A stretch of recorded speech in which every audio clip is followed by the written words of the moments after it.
ਸਤਨਾਮ ਸ੍ਰੀ ਵਾਹਿਗੁਰੂ ਸਾਹਿਬ ਜੀ। ਭੈਰੋ ਮਹੱਲਾ ਤੀਜਾ। ਗੁਰ ਸੇਵਾ ਤੇ ਅੰਮ੍ਰਿਤ ਫਲ ਪਾਇਆ, ਹਉਮੈ ਤ੍ਰਿਸ਼ਨ 부ਝਾਈ। ਹਰ ਕਾ ਨਾਮ ਹਿਰਦੈ ਮਨ ਵਸਿਆ, ਮਨਸਾ ਮਨਹਿ ਸਮਾਈ। ਹਰ ਜੀਉ ਕਿਰਪਾ ਕਰਹੁ ਮੇਰੇ ਪਿਆਰੇ, ਅਨ ਦਿਨ ਹਰ ਗੁਣ ਦੀਨ ਜਨ ਮੰਗੈ।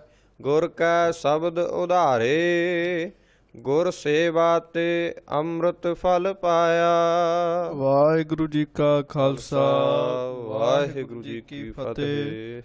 ਗਰੀਬ ਨਵਾਜ ਅੰਤਰਜਾਮੀ ਦੀਨ ਦੁਨੀਆ ਦੇ ਮਾਲਕ ਸੱਚੇ ਪਾਤਸ਼ਾਹ, ਦੀਨ ਦਿਆਲ ਕਿਰਪਾਲ ਸੱਚੇ ਪਾਤਸ਼ਾਹ, ਰਾਜਨ ਕੇ ਰਾਜਾ ਮਹਾਰਾਜਨ ਕੇ ਮਹਾਰਾਜਾ, ਧੰਨ ਧੰਨ ਧੰਨ ਸਤਿਗੁਰੂ ਸ੍ਰੀ ਗੁਰੂ ਗ੍ਰੰਥ ਸਾਹਿਬ ਜੀ ਦੀ ਪਾਵਨ ਪਵਿੱਤਰ ਹਜ਼ੂਰੀ ਦੇ ਅੰਦਰ ਸੁਭਾਇਮਾਨ ਸਾਧ ਸੰਗਤ ਜੀਓ, ਸਤਿਗੁਰਾਂ ਦੀ ਵੱਡੀ ਕਿਰਪਾ ਹੋਈ ਹੈ ਜੋ ਸ੍ਰੀ ਗੁਰੂ ਗ੍ਰੰਥ ਸਾਹਿਬ ਮਹਾਰਾਜ ਜੀ ਦੀ 1155 ਅੰਗ ਤੱਕ ਕਥਾ ਆਪ ਜੀ ਨੇ ਗੁਰਮੁਖਾਂ ਪ੍ਰੇਮੀਆਂ ਦੇ ਪਾਸੋਂ ਸਰਵਣ ਕੀਤੀ ਹੈ।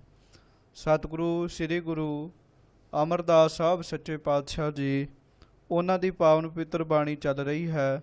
ਸ੍ਰੀ ਗੁਰੂ ਅਮਰਦਾਸ ਸਾਹਿਬ ਜੀ ਜੋ ਭੈਰੋ ਰਾਗ ਦੇ ਅੰਦਰ ਕਿਰਪਾ ਕਰਦੇ ਹਨ, ਆਓ ਬੜੇ ਪ੍ਰੇਮ ਦੇ ਨਾਲ ਸਾਧ ਸੰਗਤ ਜੀ ਉਸ ਕਥਾ ਵਿਚਾਰ ਨੂੰ ਸਰਵਣ ਕਰੀਏ। ਵਿਚਾਰ ਦੀ ਆਰੰਭਤਾ ਤੋਂ ਪਹਿਲਾਂ ਆਖੋ ਜੀ ਸਤਨਾਮ ਸ੍ਰੀ ਵਾਹਿਗੁਰੂ ਸਾਹਿਬ ਜੀ। ਸਤਨਾਮ ਸ੍ਰੀ ਵਾਹਿਗੁਰੂ ਸਾਹਿਬ ਜੀ। ਭੈਰੋ ਮਹੱਲਾ ਤੀਜਾ। ਭੈਰੋਂ ਰਾਗ ਦੇ ਅੰਦਰ ਨਿਮਾਣਿਆਂ ਦੇ ਮਾਣ, ਨਿਤਾਣਿਆਂ ਦੇ ਤਾਣ, ਨਿਓਟਿਆਂ ਦੀ ਓਟ, ਨਿਆਸਰਿਆਂ ਦੇ ਆਸਰੇ ਧੰਨ ਸੱਚੇ ਪਾਤਸ਼ਾਹ ਸ੍ਰੀ ਗੁਰੂ ਅਮਰਦਾਸ ਸਾਹਿਬ ਜੀ ਕਿਰਪਾ ਕਰਦੇ ਹਨ। ਗੁਰ ਸੇਵਾ ਤੇ ਅੰਮ੍ਰਿਤ ਫਲ ਪਾਇਆ, ਹਾਂਜੀ ਹਉਮੈ ਤ੍ਰਿਸ਼ਨ 부ਝਾਈ। ਮਹਾਰਾਜ ਸੱਚੇ ਪਾਤਸ਼ਾਹ ਜੀ ਧੰਨ ਗੁਰੂ ਅਮਰਦਾਸ ਸਾਹਿਬ ਜੀ ਕਹਿ ਰਹੇ, ਭਾਈ ਗੁਰੂ ਦੀ ਸੇਵਾ ਕਰਕੇ ਅੰਮ੍ਰਿਤ ਫਲ ਨੂੰ ਜਿਨ੍ਹਾਂ ਨੇ ਪਾਇਆ ਹੈ, ਉਹਨਾਂ ਦੇ ਅੰਦਰ ਹਉਮੈ ਅਤੇ ਤ੍ਰਿਸ਼ਨਾ ਬੁੱਝ ਗਈ ਹੈ। ਸਾਧ ਸੰਗਤ ਜੀ, ਮਹਾਰਾਜ ਜੀ ਨੇ ਐਵੇਂ ਇਹ ਬੋਲ ਹਵਾ ਵਿੱਚ ਨਹੀਂ ਕਹਿ ਦਿੱਤੇ, ਕਿਉਂਕਿ ਕਈ ਵਾਰੀ ਕਹਿ ਦਿੰਦੇ ਨੇ ਵੀ ਲਓ ਜੀ ਇਹ ਤੇ ਕਵੀ ਦੀ ਉਡਾਰੀ ਹੈ, ਇੰਨੀ ਉੱਚੀ ਗੱਲ ਲਿਖ ਦੇਣੀ। ਸ੍ਰੀ ਗੁਰੂ ਅਮਰਦਾਸ ਸਾਹਿਬ ਮਹਾਰਾਜ ਨੇ ਆਪਣੇ ਜੀਵਨ ਦੇ ਵਿੱਚ ਗੁਰੂ ਸਾਹਿਬ ਜੀ ਦੀ ਸੇਵਾ ਨੂੰ ਕਮਾਇਆ ਵੀ ਹੈ, ਕਿਉਂਕਿ ਸਾਧ ਸੰਗਤ ਜੀ 60 ਸਾਲ ਦੀ ਉਮਰ ਵਿੱਚ ਉਹ ਮਾਲਕ ਜੀ ਦੀ ਹਜ਼ੂਰੀ ਵਿੱਚ ਆਏ ਔਰ 12 ਸਾਲ ਲਗਾਤਾਰ ਬਿਆਸਾ ਦਰਿਆ ਦੇ ਵਿੱਚੋਂ ਜਲ ਭਰ ਕੇ ਲਿਆ ਕੇ ਗੁਰੂ ਅੰਗਦ ਦੇਵ ਸਾਹਿਬ ਸੱਚੇ ਪਾਤਸ਼ਾਹ ਜੀ ਨੂੰ ਇਸ਼ਨਾਨ ਕਰਾਉਣ ਦੀ ਸੇਵਾ ਮਹਾਰਾਜ ਜੀ ਕਰਦੇ ਰਹੇ ਸਨ। ਉਹਨਾਂ 12 ਸਾਲਾਂ ਦੇ ਵਿੱਚ ਵਿਦਵਾਨ ਲਿਖਦੇ ਹਨ ਵੀ ਇੱਕ ਵੀ ਨਾਗਾ ਨਹੀਂ ਹੈ। ਕੇਵਲ 12 ਦਿਨ ਹੀ ਅੱਜ ਕਿਸੇ ਨੂੰ ਕਹਿ ਦਿਓ ਨਾ ਸੇਵਾ ਕਰਨ ਵਾਸਤੇ, ਪਤਾ ਨਹੀਂ 12 ਦਿਨਾਂ ਵਿੱਚ ਵੀ 2-3 ਨਾਗੇ ਪੈ ਜਾਣ। 12 ਮਹੀਨਿਆਂ ਦੀ ਗੱਲ ਤੇ ਬਹੁਤ ਵੱਡੀ ਹੈ, ਪਰ ਗੁਰੂ ਅਮਰਦਾਸ ਸਾਹਿਬ ਸੱਚੇ ਪਾਤਸ਼ਾਹ 12 ਸਾਲ ਲਗਾਤਾਰ ਗਾਗਰ ਭਰ ਕੇ ਗੁਰੂ ਅੰਗਦ ਦੇਵ ਸਾਹਿਬ ਮਹਾਰਾਜ ਜੀ ਨੂੰ ਇਸ਼ਨਾਨ ਕਰਾਉਂਦੇ ਸਨ। ਬਿਆਸਾ ਦਰਿਆ 'ਤੇ ਜਾਣਾ, ਉੱਥੇ ਜਾ ਕੇ ਗਾਗਰ ਭਰਨੀ। ਅਤੇ ਵਿਦਵਾਨ ਇਹ ਵੀ ਲਿਖਦੇ ਨੇ ਵੀ ਸਰੀਰ ਬਜ਼ੁਰਗ ਸੀਗਾ, ਗਾਗਰ ਚੁੱਕੀ ਨਹੀਂ ਸੀ ਜਾਂਦੀ, ਫਿਰ ਕਰਨਾ ਕੀ, ਦਰਿਆ ਦੇ ਵਿੱਚ ਸਰੀਰ ਸਮੇਤ ਚਲੇ ਜਾਣਾ ਅਤੇ ਜਿੱਥੇ ਜਾ ਕੇ ਗਲ ਤੱਕ ਪਾਣੀ ਆ ਜਾਂਦਾ ਸੀਗਾ, ਥੱਲੇ ਚੁੱਭੀ ਮਾਰ ਲੈਣੀ, ਗਾਗਰ ਭਰ ਜਾਣੀ। ਤੇ ਸਾਧ ਸੰਗਤ ਜੀ ਉਹ ਗਾਗਰ ਫਿਰ ਉਸੇ ਤਰ੍ਹਾਂ ਹੀ ਸਿਰ ਤੇ ਚੁੱਕ ਕੇ ਲਿਆ ਕੇ ਸ੍ਰੀ ਗੁਰੂ ਅੰਗਦ ਦੇਵ ਸਾਹਿਬ ਜੀ ਨੂੰ ਇਸ਼ਨਾਨ ਕਰਾਉਣਾ। ਸੋ ਜਿਨ੍ਹਾਂ ਨੇ ਕਹਿਣ ਲੱਗੇ ਗੁਰਾਂ ਦੀ ਸੇਵਾ ਕੀਤੀ ਹੈ, ਉਹਨਾਂ ਨੂੰ ਭਾਈ ਅੰਮ੍ਰਿਤ ਫਲ ਦੀ ਪ੍ਰਾਪਤੀ ਹੋਈ ਹੈ। ਅੰਮ੍ਰਿਤ ਨਾਮ ਹੈ ਮ੍ਰਿਤਿਉ ਤੋਂ ਰਹਿਤ, ਇੱਕ ਫਲ ਹੈ ਜਿਹਦਾ ਅਸਰ ਸਮੇਂ ਅਨੁਸਾਰ ਖਤਮ ਹੋ ਜਾਂਦਾ ਹੈ, ਪਰ ਕਹਿਣ ਲੱਗੇ ਗੁਰੂ ਦੀ ਸੇਵਾ ਦਾ ਜਿਹੜਾ ਫਲ ਪ੍ਰਾਪਤ ਹੋਣਾ ਹੈ ਉਹ ਅੰਮ੍ਰਿਤ ਫਲ ਹੈ। ਉਹ ਫਲ ਵੀ ਮਰਦਾ ਨਹੀਂ ਹੈ, ਕਹਿਣ ਲੱਗੇ ਉਹ ਫਲ ਵੀ ਅਮਰ ਹੀ ਰਹਿੰਦਾ ਹੈ। ਜਿਵੇਂ ਸਾਧ ਸੰਗਤ ਜੀ ਮਹਾਰਾਜ ਗੁਰੂ ਅਮਰਦਾਸ ਸਾਹਿਬ ਜੀ ਦੀ ਵਡਿਆਈ ਜੁਗਾਂ ਜੁਗਾਂ ਤੱਕ ਰਹੇਗੀ। ਜਿੰਨਾ ਚਿਰ ਤੱਕ ਸੰਸਾਰ ਹੈ ਉਹਨਾਂ ਚਿਰ ਤੱਕ ਸ੍ਰੀ ਗੁਰੂ ਅਮਰਦਾਸ ਸਾਹਿਬ ਜੀ ਦੀ ਵਡਿਆਈ ਹੈ। ਸਾਧ ਸੰਗਤ ਜੀ, ਉਹਨਾਂ ਦੀ ਵਡਿਆਈ ਨੂੰ ਕੋਈ ਘਟਾ ਨਹੀਂ ਸਕਦਾ। ਸੋ ਅੰਮ੍ਰਿਤ ਫਲ ਪਾਇਆ, ਇਹਦਾ ਅੰਮ੍ਰਿਤ ਫਲ ਦਾ ਅਰਥ ਮਹਾਂਪੁਰਖਾਂ ਨੇ ਸਿਮਰਨ ਵੀ ਕੀਤਾ ਹੈ। ਕਹਿਣ ਲੱਗੇ ਜਿਹਨੇ ਗੁਰੂ ਦੀ ਸੇਵਾ ਕੀਤੀ ਹੈ ਉਹਨੇ ਸਿਮਰਨ ਰੂਪੀ ਫਲ ਪਾਇਆ ਹੈ। ਅੰਦਰ ਦੀ ਜਿਹੜੀ ਹਉਮੈ ਹੈ ਉਹ ਦੂਰ ਹੋ ਜਾਂਦੀ ਹੈ। ਜਿਹੜੀ ਤ੍ਰਿਸ਼ਨਾ ਹੈ ਮੈਨੂੰ ਹੋਰ ਮਿਲੇ ਹੋਰ ਮਿਲੇ, ਇਹ ਤ੍ਰਿਸ਼ਨਾ ਨੂੰ ਅੱਗ ਆਖਿਆ ਗਿਆ ਹੈ ਗੁਰਬਾਣੀ ਵਿੱਚ। ਇੱਕ ਅੱਗ ਮਨੁੱਖ ਦੇ ਸਰੀਰ ਦੇ ਅੰਦਰ ਲੱਗੀ ਹੋਈ ਹੈ, ਉਹ ਹੈ ਤ੍ਰਿਸ਼ਨਾ ਦੀ ਅੱਗ। ਕਹਿਣ ਲੱਗੇ ਤ੍ਰਿਸ਼ਨਾ ਦੀ ਅੱਗ ਉੱਥੇ ਬੁਝ ਜਾਂਦੀ ਹੈ। ਸੱਚੀ ਗੱਲ ਹੈ ਸਾਧ ਸੰਗਤ ਜੀ, ਜਿਹੜੇ ਸੇਵਾ ਕਰਦੇ ਨੇ ਉਹਨਾਂ ਦੇ ਅੰਦਰ ਦਾ ਹੰਕਾਰ ਦੂਰ ਹੋ ਜਾਂਦਾ ਹੈ, ਪਰ ਸੇਵਾ ਕਰਨ ਚਿੱਤ ਲਾ ਕੇ। ਕਈ ਵਾਰੀ ਸੇਵਾ ਕਰਨ ਦਾ ਵੀ ਹੰਕਾਰ ਹੋ ਜਾਂਦਾ ਵੀ ਮੈਂ ਸੇਵਾ ਕਰਦਾ ਹਾਂ। ਜਿਵੇਂ ਮਸਕੀਨ ਦੀ ਇਹ ਗੱਲ ਕਹਿੰਦੇ ਨੇ ਵੀ ਮੈਂ ਕਹਿਣ ਲੱਗੇ ਕਿਤੇ ਕਥਾ ਕਰਨ ਗਿਆ, ਉੱਥੇ ਇੱਕ ਸਿੱਖ ਚੌਰ ਸਾਹਿਬ ਕਰ ਰਿਹਾ ਸੀ, ਚੌਰ ਸਾਹਿਬ ਕਿਸੇ ਹੋਰ ਨੇ ਫੜ ਲਈ, ਦੋਵਾਂ ਵਿੱਚ ਲੜਾਈ ਹੋ ਗਈ, ਇੱਕ ਨੇ ਦੂਜੇ ਦੇ ਸਿਰ ਵਿੱਚ ਹੀ ਚੌਰ ਸਾਹਿਬ ਮਾਰ ਦਿੱਤਾ। ਗੱਲ ਕੀ, ਉਹਨੂੰ ਸੇਵਾ ਕਰਨ ਦਾ ਹੀ ਹੰਕਾਰ ਹੋ ਗਿਆ ਵੀ ਇਹ ਸੇਵਾ ਦਾ ਅਧਿਕਾਰ ਮੇਰਾ ਹੀ ਹੈ, ਮੈਂ ਹੀ ਸੇਵਾ ਕਰ ਸਕਦਾ ਹਾਂ। ਪਰ ਨਹੀਂ ਭਾਈ, ਜਿਹੜੇ ਪ੍ਰੇਮ ਨਾਲ ਸੇਵਾ ਕਰਦੇ ਹਨ ਉਹਨਾਂ ਦੇ ਅੰਦਰ ਦੀ ਹਉਮੈ, ਉਹਨਾਂ ਦੇ ਅੰਦਰ ਦਾ ਹੰਕਾਰ ਦੂਰ ਹੁੰਦਾ ਹੈ, ਅੰਦਰ ਨਿਮਰਤਾ ਆਉਂਦੀ ਹੈ। ਔਰ ਕਈ ਮਨੁੱਖ ਸੇਵਾ ਇਸ ਕਰਕੇ ਕਰਦੇ ਹਨ ਵੀ ਮੈਨੂੰ ਹੋਰ ਮਿਲੇ, ਮੈਨੂੰ ਹੋਰ ਮਿਲੇ, ਮੈਨੂੰ ਹੋਰ ਮਿਲੇ, ਮੈਨੂੰ ਆਹ ਵੀ ਮਿਲ ਜਾਏ। ਮਹਾਰਾਜ ਕਹਿੰਦੇ ਜਿਹੜੇ ਚਿੱਤ ਲਾ ਕੇ ਸੇਵਾ ਕਰਦੇ ਹਨ ਉਹਨਾਂ ਦੀਆਂ ਮੰਗਾਂ ਮੁੱਕ ਜਾਂਦੀਆਂ ਹਨ, ਉਹਨਾਂ ਦੇ ਅੰਦਰ ਜਿਹੜੀ ਤ੍ਰਿਸ਼ਨਾ ਦੀ ਅਗਨੀ ਹੁੰਦੀ ਹੈ ਉਹ ਬੁਝ ਜਾਂਦੀ ਹੈ। ਜਿਸ ਤਰ੍ਹਾਂ ਭਾਈ ਮੰਝ ਸਾਹਿਬ ਜੀ ਸੇਵਾ ਕਰਦੇ ਹਨ, ਇੰਨੀ ਸੇਵਾ ਕੀਤੀ, ਇੰਨੀ ਸੇਵਾ ਕੀਤੀ, ਸਾਧ ਸੰਗਤ ਦੀ ਸਭ ਪ੍ਰਕਾਰ ਦੀਆਂ ਮੰਗਾਂ ਹੀ ਉਹਨਾਂ ਦੀਆਂ ਮੁੱਕ ਗਈਆਂ ਸਨ। ਸੋ ਗੁਰੂ ਅਮਰਦਾਸ ਸਾਹਿਬ ਕਹਿਣ ਲੱਗੇ ਗੁਰ ਸੇਵਾ ਤੇ ਅੰਮ੍ਰਿਤ ਫਲ ਪਾਇਆ। ਗੁਰੂ ਦੀ ਸੇਵਾ ਤੋਂ ਭਾਈ ਅੰਮ੍ਰਿਤ ਫਲ ਦੀ ਪ੍ਰਾਪਤੀ ਹੁੰਦੀ ਹੈ। ਹਉਮੈ ਤ੍ਰਿਸ਼ਨ ਬੁਝਾਈ, ਹਉਮੈ ਖਤਮ ਹੋ ਜਾਂਦੀ ਹੈ, ਤ੍ਰਿਸ਼ਨਾ ਦੀ ਅੱਗ ਬੁਝ ਜਾਂਦੀ ਹੈ। ਹਰ ਕਾ ਨਾਮ ਹਿਰਦੈ ਮਨ ਵਸਿਆ, ਹਾਂਜੀ, ਮਨਸਾ ਮਨਹਿ ਸਮਾਈ। ਔਰ ਗੁਰੂ ਦੀ ਸੇਵਾ ਕਰਕੇ ਵਾਹਿਗੁਰੂ ਦਾ ਨਾਮ ਜਿਹੜਾ ਹੈ ਉਹ ਸਾਡੇ ਹਿਰਦੇ ਵਿੱਚ ਵਸਦਾ ਹੈ। ਕਿਉਂਕਿ ਸੇਵਾ ਤੇ ਸਿਮਰਨ ਸਾਧ ਸੰਗਤ ਜੀ ਇਹ ਦੋ ਵਸਤੂਆਂ ਹਨ। ਕਹਿਣ ਲੱਗੇ ਇਹ ਦੋ ਪਰਾਂ ਦੀ ਨਿਆਈ ਹਨ। ਕਿਸੇ ਪੰਛੀ ਕੋਲ ਦੋ ਪਰ ਹੋਣ ਤਾਂ ਹੀ ਉਹ ਆਕਾਸ਼ ਵਿੱਚ ਉਡਾਰੀਆਂ ਮਾਰਦਾ ਹੈ। ਸਿੱਖ ਦੇ ਕੋਲ ਸੇਵਾ ਤੇ ਸਿਮਰਨ ਦੋਵੇਂ ਪਰ ਹੋਣਗੇ ਤਾਂ ਹੀ ਸਾਧ ਸੰਗਤ ਜੀ ਉਹ ਪਰਮੇਸ਼ਰ ਦੇ ਘਰ ਤੱਕ ਜਾਏਗਾ। ਵਾਹਿਗੁਰੂ ਨਾ ਕਰੇ ਜੇ ਕਿਸੇ ਇੱਕ ਪੰਛੀ ਦਾ ਪਰ ਕੱਟ ਦਿੱਤਾ ਜਾਵੇ ਤਾਂ ਜਿਹੜਾ ਪੰਛੀ ਅਰਸ਼ਾਂ ਵਿੱਚ ਉਡਾਰੀਆਂ ਮਾਰਦਾ ਸੀ ਉਹ ਫਰਸ਼ਾਂ ਤੇ ਆ ਜਾਂਦਾ ਹੈ। ਇਸੇ ਤਰ੍ਹਾਂ ਮਹਾਰਾਜ ਕਹਿੰਦੇ ਹਨ ਸੇਵਾ ਤੇ ਸਿਮਰਨ ਸਿੱਖ ਦੇ ਜੀਵਨ ਦੇ ਵੀ ਦੋ ਪਹਿਲੂ ਹਨ। ਭਾਈ ਗੁਰੂ ਦੀ ਸੇਵਾ ਕਰਕੇ ਹੀ ਕਹਿਣ ਲੱਗੇ ਸਿਮਰਨ ਰੂਪੀ ਪਦਾਰਥ ਮਨ ਵਿੱਚ ਆ ਕੇ ਟਿਕਦਾ ਹੈ। ਇਹਦਾ ਇਹ ਵੀ ਭਾਵ ਹੈ ਵੀ ਜਿਹੜੀ ਸੇਵਾ ਹੈ ਉਹ ਭਾਂਡਾ ਹੈ, ਉਸ ਭਾਂਡੇ ਦੇ ਵਿੱਚ ਸਿਮਰਨ ਰੂਪੀ ਵਸਤੂ ਨੇ ਟਿਕਣਾ ਹੈ। ਜਿੰਨਾ ਨਿਰਾ ਭਾਂਡਾ ਵੀ ਕੁਝ ਨਹੀਂ ਕਰ ਸਕਦਾ ਤੇ ਨਿਰੀ ਪਦਾਰਥ ਵੀ ਕੁਝ ਨਹੀਂ ਕਰ ਸਕਦਾ। ਭਾਂਡੇ ਦਾ ਹੋਣ ਦਾ ਲਾਭ ਕੋਈ ਨਹੀਂ ਜੇ ਵਿੱਚ ਕੋਈ ਪਦਾਰਥ ਨਹੀਂ ਹੈ, ਤੇ ਪਦਾਰਥ ਦਾ ਹੋਣ ਦਾ ਲਾਭ ਕੋਈ ਨਹੀਂ ਜੇ ਪਾਉਣ ਵਾਲਾ ਭਾਂਡਾ ਨਹੀਂ ਹੈ। ਸੋ ਇਸ ਕਰਕੇ ਕਹਿਣ ਲੱਗੇ ਸੇਵਾ ਕਰ ਕਰਕੇ ਮਨੁੱਖ ਦਾ ਹਿਰਦਾ ਭਾਂਡੇ ਦੀ ਨਿਆਈ ਬਣ ਜਾਂਦਾ ਹੈ ਅਤੇ ਫਿਰ ਹਰ ਕਾ ਨਾਮ ਹਿਰਦੈ ਮਨ ਵਸਿਆ, ਵਾਹਿਗੁਰੂ ਜੀ ਦਾ ਨਾਮ ਵਸਤੂ ਰੂਪ ਉਸ ਹਿਰਦੇ ਵਿੱਚ ਟਿਕ ਜਾਂਦਾ ਹੈ। ਮਨਸਾ ਮਨਹਿ ਸਮਾਈ, ਕਹਿਣ ਲੱਗੇ ਫਿਰ ਜਿੰਨੀਆਂ ਵੀ ਮਨ ਦੀਆਂ ਮਨਸਾ ਹੁੰਦੀਆਂ ਹਨ ਉਹ ਮਨ ਵਿੱਚ ਸਮਾ ਜਾਂਦੀਆਂ ਹਨ। ਇਹਦਾ ਭਾਵ ਮਹਾਂਪੁਰਖਾਂ ਨੇ ਇਹ ਵੀ ਕੀਤਾ ਹੈ, ਕਹਿਣ ਲੱਗੇ ਉਹਨਾਂ ਦਾ ਅਭਾਵ ਹੋ ਜਾਂਦਾ ਹੈ, ਸਭ ਦੂਰ ਹੋ ਜਾਂਦੀਆਂ ਹਨ। ਹਰ ਜੀਓ ਕਿਰਪਾ ਕਰਹੁ ਮੇਰੇ ਪਿਆਰੇ। ਏ ਵਾਹਿਗੁਰੂ ਜੀ ਮੇਰੇ ਪਿਆਰੇ ਜੀ, ਆਪ ਜੀ ਮੇਰੇ ਤੇ ਕਿਰਪਾ ਕਰੋ। ਆਨ ਦਿਨ ਹਰ ਗੁਣ ਦੀਨ ਜਨ ਮੰਗੈ। ਮੈਂ ਦੀਨ ਕਹਿਣ ਲੱਗੇ ਰਾਤ ਦਿਨ ਹੀ ਤੁਹਾਡੇ ਕੋਲੋਂ ਆਪ ਜੀ ਦੇ ਗੁਣਾਂ ਦਾ ਦਾਨ ਮੰਗ ਰਿਹਾ ਹਾਂ। ਗੁਰ ਕੈ ਸ਼ਬਦ ਉਧਾਰੇ। ਆਪ ਕਿਰਪਾ ਕਰੋ, ਮੈਨੂੰ ਗੁਰੂ ਰਾਹੀਂ ਉਪਦੇਸ਼ ਦੇ ਕੇ ਮੇਰਾ ਉਧਾਰ ਕਰਨਾ ਕਰੋ। ਕਿਉਂਕਿ ਗੁਰੂ ਅਮਰਦਾਸ ਸਾਹਿਬ ਨੇ ਸੇਵਾ ਕੀਤੀ ਗੁਰੂ ਅੰਗਦ ਦੇਵ ਸਾਹਿਬ ਜੀ ਦੀ। ਗੁਰੂ ਸਾਹਿਬ ਜੀ ਦਾ ਉਪਦੇਸ਼ ਕਮਾਇਆ, ਜਿਹੜੀ ਗੱਲ ਆਖੀ ਉੱਥੇ ਹੀ ਜਾ ਕੇ ਸਤ ਬਚਨ ਆਖ ਦਿੱਤਾ। ਇਸ਼ਾਰਾ ਹੀ ਕੀਤਾ, ਪੁਰਖਾ ਤੂੰ ਇਹ ਕੰਮ ਕਰਨਾ ਹੈ। ਸਤ ਬਚਨ ਮਹਾਰਾਜ ਜੀ ਹੁਣੇ ਹੀ ਕਰ ਦਿੰਨੇ ਹਾਂ। ਸੋ ਕਹਿਣ ਲੱਗੇ ਗੁਰੂ ਦਾ ਉਪਦੇਸ਼ ਦੇ ਨਾਲ ਹੀ ਜੀਵ ਦਾ ਉਧਾਰ ਹੁੰਦਾ ਹੈ। ਰਹਾਉ। ਹਾਂਜੀ, ਵਿਸ਼ਰਾਮ ਦੇ ਕੇ ਮਹਾਰਾਜ ਜੀ ਕਿਰਪਾ ਕਰਦੇ ਹਨ। ਸੰਤ ਜਨਾ ਕਉ ਜਮ ਜੋਹੇ ਨਾ ਸੋ ਕਹਿਣ ਸਾਕੈ। ਲੱਗੇ ਭਾਈ ਜਿਹੜੇ ਸੰਤ ਜਨ ਹਨ, ਜਿਹੜੇ ਰੱਬ ਦੇ ਪਿਆਰੇ ਹਨ, ਸੇਵਾ ਤੇ ਸਿਮਰਨ ਕਰਨ ਵਾਲੀਆਂ ਰੂਹਾਂ ਹਨ, ਜਮ ਉਹਨਾਂ ਦੇ ਨੇੜੇ ਵੀ ਨਹੀਂ ਆਉਂਦਾ, ਜਮ ਉਹਨਾਂ ਨੂੰ ਆ ਕੇ ਫੜ ਨਹੀਂ ਸਕਦਾ।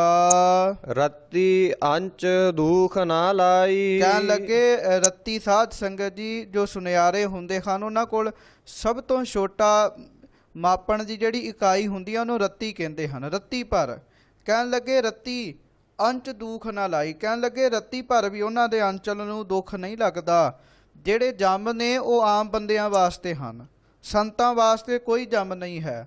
ਉੱਥੇ ਤੇ ਆਓ ਬੈਠ ਆਦਰ ਸਭ ਥਾਈ, ਉਹਨਾਂ ਨੂੰ ਤੇ ਦਰਗਾਹ ਦੇ ਵਿੱਚ ਵੀ ਉਹਨਾਂ ਦਾ ਆਦਰ ਹੁੰਦਾ ਹੈ, ਉਹਨਾਂ ਦਾ ਸਤਿਕਾਰ ਹੁੰਦਾ ਹੈ।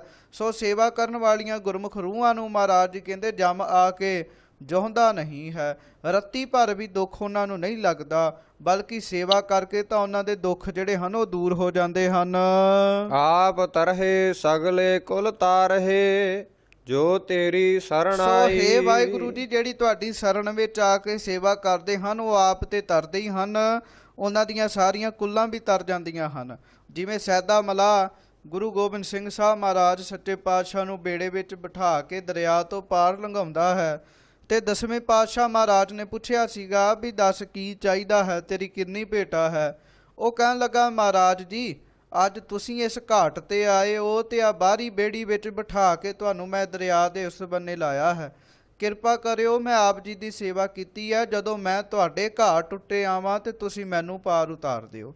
ਤਾਂ ਮਹਾਰਾਜ ਨੇ ਕਿਹਾ ਸੀ ਸੈਦੇ ਨੂੰ ਗਲੇ ਨਾਲ ਲਾ ਕੇ, ਕਹਿਣ ਲੱਗੇ ਸੈਦਿਆ ਕੱਲਾ ਤੈਨੂੰ ਹੀ ਨਹੀਂ ਤਾਰਿਆ, ਜਾਂ ਤੇਰੀਆਂ ਕੁੱਲਾਂ ਨੂੰ ਵੀ ਤਾਰਿਆ, ਕਹਿਣ ਲੱਗੇ।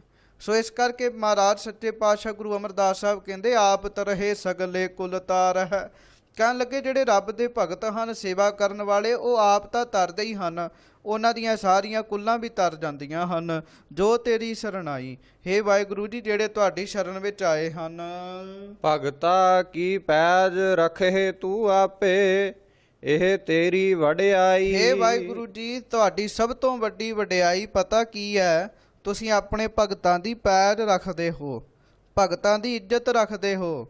ਜਿਵੇਂ ਮਹਾਰਾਜ ਸੱਚੇ ਪਾਤਸ਼ਾਹ ਭਾਈ ਮੰਝ ਜੀ ਨੂੰ ਗਲੇ ਲਾ ਕੇ ਕਹਿ ਰਹੇ ਸਨ, ਮੰਝ ਪਿਆਰਾ ਗੁਰੂ ਨੂੰ, ਗੁਰੂ ਮੰਝ ਪਿਆਰਾ, ਮੰਝ ਗੁਰੂ ਕਾ ਬੋਹਿ ਥਾ ਜਗ ਲੰਘਣਹਾਰਾ। ਭਾਵ ਵਡਿਆਈ ਦਿੱਤੀ, ਉਹਨਾਂ ਦੀ ਪੈਜ ਰੱਖੀ।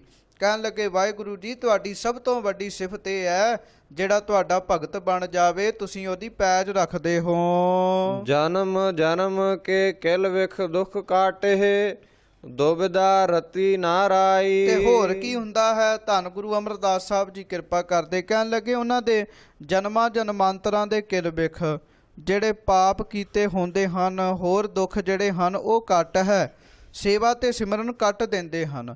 ਦੁਬਿਧਾ ਰਤੀ ਨਾ ਰਾਈ, ਕਹਿਣ ਲੱਗੇ ਰਾਈ ਜਿੰਨੀ ਰਤੀ ਜਿੰਨੀ ਵੀ ਉਹਨਾਂ ਦੇ ਅੰਦਰ ਦੁਬਿਧਾ ਨਹੀਂ ਰਹਿੰਦੀ। ਇੱਕ ਜਨਮ ਵਿੱਚ ਸੇਵਾ ਕਰਨ ਦਾ ਵੇਖੋ ਗੁਰੂ ਸਾਹਿਬ ਨੇ ਕਿੰਨਾ ਵੱਡਾ ਮਹਾਤਮ ਦੱਸਿਆ ਹੈ।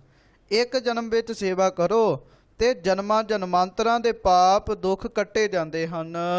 ਹਮ ਮੂੜ ਮੁਗਧ ਕਿਛ ਬੂਝੈ ਨਾਹੀ, ਤੂੰ ਆਪੇ ਦੇਹ ਬੁਝਾਈ। ਸੋ ਮਹਾਰਾਜ ਧੰਨ ਗੁਰੂ ਅਮਰਦਾਸ ਸਾਹਿਬ ਜੀ ਕਹਿ ਰਹੇ, ਵਾਹਿਗੁਰੂ ਜੀ ਅਸੀਂ ਤਾਂ ਮੂੜ ਹਾਂ, ਮੁਗਧ ਹਾਂ, ਮੂਰਖ ਹਾਂ, ਕਿਛ ਬੂਝੈ ਨਾਹੀ। ਸਾਰਾ ਕੁਝ ਸੁਣ ਕੇ ਵੀ, ਸਭ ਕੁਝ ਵੇਖ ਕੇ ਵੀ ਤੁਹਾਡੀ ਇਸ ਗੱਲ ਨੂੰ ਸਮਝਦੇ ਨਹੀਂ ਹਾਂ ਵੀ ਸੇਵਾ ਸਿਮਰਨ ਕਰਨਾ ਚਾਹੀਦਾ ਹੈ। ਤੂੰ ਆਪੇ ਦੇਹ ਬੁਝਾਈ। ਕਹਿਣ ਲੱਗੇ ਹੇ ਵਾਹਿਗੁਰੂ ਜੀ ਆਪ ਜੀ ਕਿਰਪਾ ਕਰੋ, ਤੁਸੀਂ ਆਪ ਹੀ ਸਾਡੇ ਅੰਦਰ ਇਹ ਗੱਲ ਦ੍ਰਿੜ ਕਰਾ ਦਿਓ। ਜੋ ਤੁਧ ਭਾਵੈ ਸੋਈ ਕਰਸੀ, ਅਵਰ ਨਾ ਕਰਨਾ ਜਾਏ। ਕਿਉਂਕਿ ਬੰਦੇ ਦਾ ਤਾਂ ਫਰਜ਼ ਹੈ ਸਾਧ ਸੰਗਤ ਦੀ ਬੇਨਤੀਆਂ ਕਰਨੀਆਂ। ਅੱਗੋਂ ਜੇ ਬੇਨਤੀ ਵਾਹਿਗੁਰੂ ਨੂੰ ਭਾ ਜਾਵੇ ਤਾਂ ਫਿਰ ਵਾਹਿਗੁਰੂ ਜੀ ਉਹਦੀ ਬੇਨਤੀ ਪ੍ਰਵਾਨ ਕਰਕੇ ਸਾਧ ਸੰਗਤ ਜੀ ਫਿਰ ਜੋ ਬੰਦਾ ਮੰਗਦਾ ਹੈ ਉਹਨੂੰ ਦੇ ਦਿੰਦਾ ਹੈ।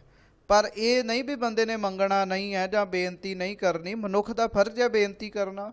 ਸੋ ਗੁਰੂ ਅਮਰਦਾਸ ਸਾਹਿਬ ਸਾਨੂੰ ਬੇਨਤੀ ਕਰਨਾ ਹੀ ਸਿਖਾ ਰਹੇ ਨੇ। ਹੇ ਵਾਹਿਗੁਰੂ ਜੀ ਕਰਨਾ ਤੇ ਉਹੋ ਹੀ ਹੈ ਜੋ ਤੁਹਾਨੂੰ ਚੰਗਾ ਲੱਗਦਾ ਹੈ, ਅਵਰ ਨਾ ਕਰਨਾ ਜਾਈ। ਹੋਰ ਤਾਂ ਹੋਰ ਕੁਝ ਹੋ ਹੀ ਨਹੀਂ ਸਕਦਾ। ਇਸ ਕਰਕੇ ਸਾਡੀ ਬੇਨਤੀ ਹੈ ਸਾਨੂੰ ਆਪੇ ਤੁਸੀਂ ਆਪਣਾ ਸ਼ਬਦ ਬੁਝਾਉਣਾ ਕਰੋ। ਜਗਤ ਉਪਾਏ ਤੁਧ ਧੰਦਾ ਲਾਇਆ, ਭੂੰਡੀ ਕਾਰ ਕਮਾਈ। ਆ ਜਿੰਨਾ ਵੀ ਜਗਤ ਹੈ ਵਾਹਿਗੁਰੂ ਜੀ ਇਹ ਤੁਸੀਂ ਉਪਾਇਆ ਹੈ। ਸਾਰਾ ਜਗਤ ਵਾਹਿਗੁਰੂ ਜੀ ਤੁਹਾਡਾ ਪੈਦਾ ਕੀਤਾ ਹੋਇਆ ਹੈ। ਕੱਲਾ ਪੈਦਾ ਹੀ ਨਹੀਂ ਕੀਤਾ, ਫਿਰ ਧੰਦੇ ਵੀ ਸਾਰਿਆਂ ਨੂੰ ਤੁਸੀਂ ਲਾਇਆ ਹੈ। ਤੁਧ ਸਭ ਸੰਸਾਰ ਉਪਾਇਆ, ਸਿਰੇ ਸਿਰ ਧੰਦੇ ਲਾਇਆ। ਸਾਰਿਆਂ ਨੂੰ ਧੰਦਿਆਂ ਵਿੱਚ ਲਾਇਆ ਹੋਇਆ ਹੈ, ਕੰਮ ਵਿੱਚ ਲਾਇਆ ਹੋਇਆ ਹੈ, ਕੰਮਾਂ ਕਾਰਾਂ ਵਿਹਾਰਾਂ ਵਿੱਚ ਲਾਇਆ। ਕੋਈ ਕੰਮ ਕਰ ਰਿਹਾ ਹੈ, ਕੋਈ ਡਾਕਟਰ ਬਣ ਗਿਆ, ਕੋਈ ਵਕੀਲ ਬਣ ਗਿਆ, ਕੋਈ ਜੱਜ ਬਣ ਗਿਆ, ਕੋਈ ਗਿਆਨੀ ਬਣ ਗਿਆ, ਕੋਈ ਰਾਗੀ ਬਣ ਗਿਆ। ਸਾਰੇ ਜਗਤ ਨੂੰ ਧੰਦਿਆਂ ਵਿੱਚ ਤੁਸੀਂ ਲਾਇਆ ਹੋਇਆ ਹੈ। ਔਰ ਜੀਵਾਂ ਨੂੰ ਭੁੰਡੀ ਕਾਰ ਕਮਾਈ, ਕਹਿਣ ਲੱਗੇ ਭੈੜੇ ਕਾਰ ਕਮਾਉਣਾ ਕੀਤਾ ਹੈ, ਉਹਨਾਂ ਕੰਮਾਂ ਵਿੱਚ ਵੀ ਤੁਸੀਂ ਆਪ ਹੀ ਲਾਇਆ ਕਈ ਜੀਵਾਂ ਨੂੰ। ਜਨਮ ਪਦਾਰਥ ਜੂਐ ਹਾਰਿਆ, ਸਬਦੈ ਸੁਰਤ ਨਾ ਪਾਈ। ਬਹੁਤੇ ਜਗਤ ਦੇ ਜੀਵ ਜਿਹੜੇ ਹਨ ਮਹਾਰਾਜ ਕਹਿੰਦੇ ਉਹ ਜਨਮ ਰੂਪੀ ਪਦਾਰਥ ਨੂੰ ਜੂਏ ਦੇ ਵਿੱਚ ਹਾਰ ਜਾਂਦੇ ਹਨ। ਜੂਏ ਵਿੱਚ ਹਾਰਨਾ ਕੀ ਹੁੰਦਾ ਸਾਧ ਸੰਗਤ ਜੀ? ਜੂਏ ਵਿੱਚ ਜੁਆਰੀ ਦਾ ਹਿਸਾਬ ਇਹ ਹੁੰਦਾ ਹੈ, ਉਹ ਦਾ ਤੇ ਥੋੜੀ ਚੀਜ਼ ਲਾਉਂਦਾ ਹੈ, ਇਵਜ ਵਿੱਚ ਵੱਧ ਚੀਜ਼ ਮੰਗਦਾ ਹੈ ਵੀ ਮੈਨੂੰ ਵੱਧ ਪਦਾਰਥ ਪ੍ਰਾਪਤ ਹੋ ਜਾਵੇ। ਮਹਾਰਾਜ ਕਹਿਣ ਲੱਗੇ ਜਨਮ ਪਦਾਰਥ ਜੂਆ ਹਾਰਿਆ। ਕਹਿਣ ਲੱਗੇ ਇਸ ਮਨੁੱਖਾ ਸਰੀਰ ਨੂੰ ਵੀ ਜੂਏ ਵਾਂਗੂ ਹੀ ਸਮਝ ਲਿਆ ਸੀਗਾ ਵੀ ਸੇਵਾ ਤਾਂ ਥੋੜੀ ਕੀਤੀ ਪਰ ਮੰਗਿਆ ਬਹੁਤ ਜ਼ਿਆਦਾ, ਸੇਵਾ ਥੋੜੀ ਮੰਗਣ ਬਹੁਤਾ। ਇਹ ਵੀ ਜੂਆ ਖੇਡਣ ਦੀ ਨਿਆਈ ਹੈ ਵੀ ਦਾ ਥੋੜਾ ਲਾਇਆ ਹੈ ਤੇ ਵੱਧ ਮੰਗ ਰਹੇ ਹਾਂ ਅਸੀਂ। ਮਹਾਰਾਜ ਨੇ ਇੱਕ ਥਾਂ ਤੇ ਇਹ ਵੀ ਆਖਿਆ ਵੀ ਐਸਾ ਜਗ ਦੇਖਿਆ ਜੁਆਰੀ, ਸਭ ਸੁਖ ਮੰਗੈ ਨਾਮ ਵਿਸਾਰੀ। ਕਹਿਣ ਲੱਗੇ ਇਹੋ ਜਿਹਾ ਵੀ ਅਸੀਂ ਜਗਤ ਦੇਖਿਆ ਜੁਆਰੀ, ਸੁਖ ਤੇ ਮੰਗ ਰਹੇ ਨੇ ਪਰ ਨਾਮ ਨੂੰ ਜਪ ਹੀ ਨਹੀਂ ਰਹੇ, ਨਾਮ ਨੂੰ ਵਿਸਾਰ ਕੇ ਸੁਖ ਮੰਗ ਰਹੇ ਹਨ। ਕਹਿਣ ਲੱਗੇ ਜਨਮ ਪਦਾਰਥ ਜੂਐ ਹਾਰਿਆ। ਸੰਸਾਰ ਦੇ ਲੋਕਾਂ ਨੇ ਆਪਣੇ ਜਨਮ ਰੂਪੀ ਪਦਾਰਥ ਨੂੰ ਭਾਈ ਜੂਏ ਵਿੱਚ ਹਾਰਿਆ ਹੈ। ਸ਼ਬਦੈ ਸੁਰਤ ਨਾ ਪਾਈ। ਕਿਉਂ? ਸ਼ਬਦ ਨੂੰ ਆਪਣੀ ਸੁਰਤ ਵਿੱਚ ਟਿਕਾਉਂਦੇ ਨਹੀਂ ਹਨ, ਗੁਰੂ ਕੇ ਉਪਦੇਸ਼ ਨੂੰ ਆਪਣੀ ਸੁਰਤ ਵਿੱਚ ਨਹੀਂ ਪਾਉਂਦੇ।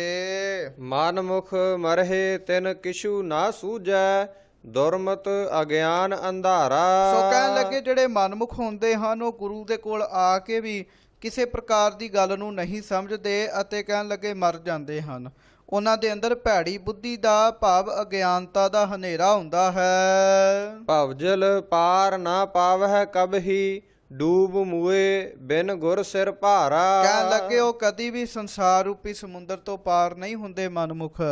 ਡੂਬ ਮੂਏ ਬਿਨ ਗੁਰ ਸਿਰ ਭਾਰਾ। ਕਹਿਣ ਲੱਗੇ ਬਿਨਾਂ ਗੁਰੂ ਤੋਂ ਡੁੱਬ ਕੇ ਮਰ ਜਾਂਦੇ ਹਨ। ਕਿਉਂਕਿ ਸਾਧ ਸੰਗਤ ਜੀ ਸਾਡੇ ਸਿਰ ਤੇ ਪਾਪਾਂ ਦੀ ਪੰਡਾਂ ਦਾ ਭਾਰ ਪਿਆ ਹੋਇਆ ਹੈ।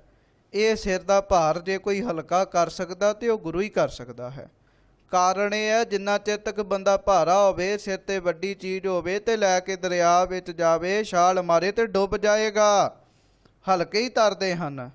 ਲੱਕੜ ਭਾਰੀ ਹੁੰਦੀ ਹੈ, ਡੁੱਬ ਜਾਂਦੀ ਹੈ ਉਹ ਤਾਂ ਹੋਵੇ ਤੇ। ਔਰ ਸਾਧ ਸੰਗਤ ਜੀ ਪੱਥਰ ਭਾਰਾ ਹੁੰਦਾ ਹੈ, ਡੁੱਬ ਜਾਂਦਾ ਹੈ। ਜੇਕਰ ਉਹਨੂੰ ਤਰਤੀਬ ਦਿੱਤੀ ਜਾਵੇ, ਤੈਰਨ ਵਾਲਾ ਬਣਾ ਦਿੱਤਾ ਜਾਵੇ ਤਾਂ ਤੈਰ ਵੀ ਲੈਂਦਾ ਹੈ। ਪਰ ਕਹਿਣ ਲੱਗੇ ਸੱਚੇ ਪਾਤਸ਼ਾਹ ਸਾਡੇ ਸਿਰ ਉੱਤੇ ਤੇ ਕਹਿਣ ਲੱਗੇ ਨਿੰਦਾ ਦਾ ਭਾਰ ਹੈ, ਪਾਪਾਂ ਦਾ ਭਾਰ ਹੈ, ਸਿਰ ਤੇ ਭਾਰ ਹੈ ਤੇ ਗੁਰੂ ਹੈ ਕੋਈ ਨਹੀਂ ਮਨਮੁੱਖਾਂ ਦੇ ਕੋਲ। ਇਸ ਕਰਕੇ ਬਿਨਾਂ ਗੁਰੂ ਤੋਂ ਉਹ ਸੰਸਾਰ ਰੂਪੀ ਸਮੁੰਦਰ ਵਿੱਚ ਡੁੱਬ ਜਾਂਦੇ ਹਨ। ਸਾਚੈ ਸ਼ਬਦ ਰਤੇ ਜਨ ਸਾਚੇ, ਹਰ ਪ੍ਰਭ ਆਪ ਮਿਲਾਏ। ਸੋ ਕਹਿਣ ਲੱਗੇ ਜਿਹੜੇ ਵਾਹਿਗੁਰੂ ਜੀ ਦੇ ਪਿਆਰੇ ਹਨ ਉਹ ਸਾਚਾ ਸ਼ਬਦ ਰੱਤੇ ਜਨ ਸਾਚੇ। ਉਹ ਸੱਚੇ ਸ਼ਬਦ ਨਾਲ ਰੱਤੇ ਰਹਿੰਦੇ ਹਨ, ਨਾਮ ਜਪਦੇ ਰਹਿੰਦੇ ਹਨ ਅਤੇ ਸੱਚੇ ਮਨੁੱਖ ਬਣ ਜਾਂਦੇ ਹਨ।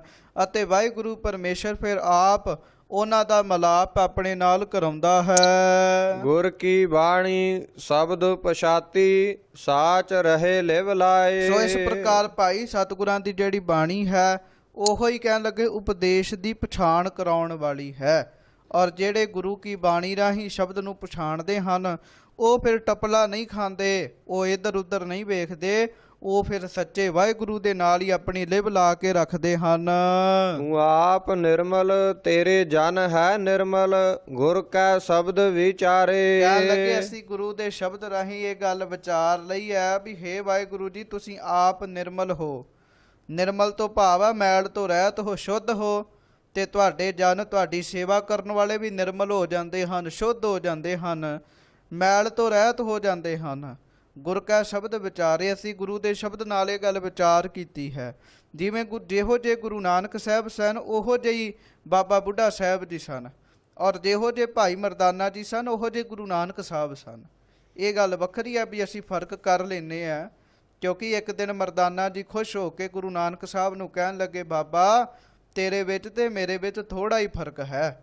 ਮਹਾਰਾਜ ਗੁਰੂ ਨਾਨਕ ਸਾਹਿਬ ਕਹਿੰਦੇ ਕਿਸ ਤਰ੍ਹਾਂ? ਕਹਿਣ ਲੱਗੇ ਤੂੰ ਕਰਤਾਰ ਦਾ ਡੂਮ ਮੈਂ ਤੇਰਾ ਡੂਮ।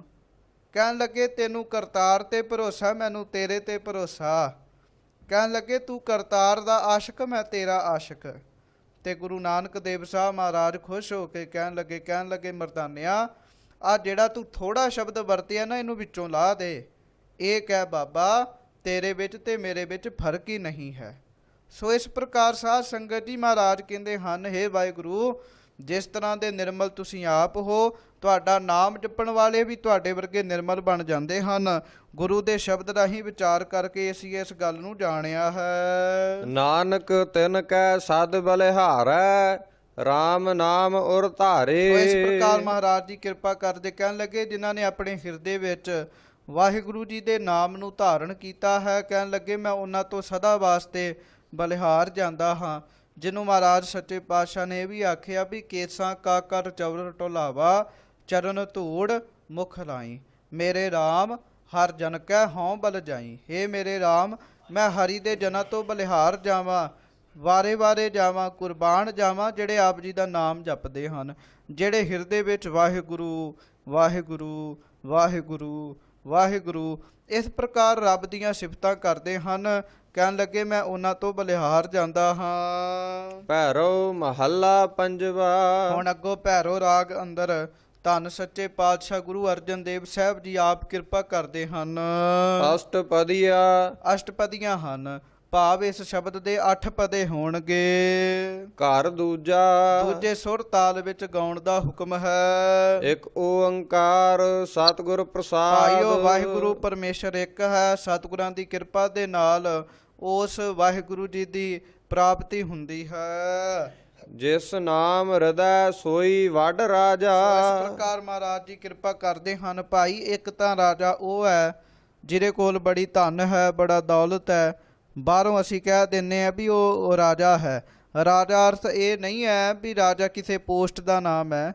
ਠੀਕ ਹੈ, ਜਿਹੜਾ ਗੱਦੀ ਤੇ ਬਹਿ ਜਾਏ, ਤਖਤ ਤੇ ਬਹਿ ਜਾਏ, ਅਸੀਂ ਉਹਨੂੰ ਰਾਜਾ ਕਹਿ ਦਿੰਦੇ ਆ।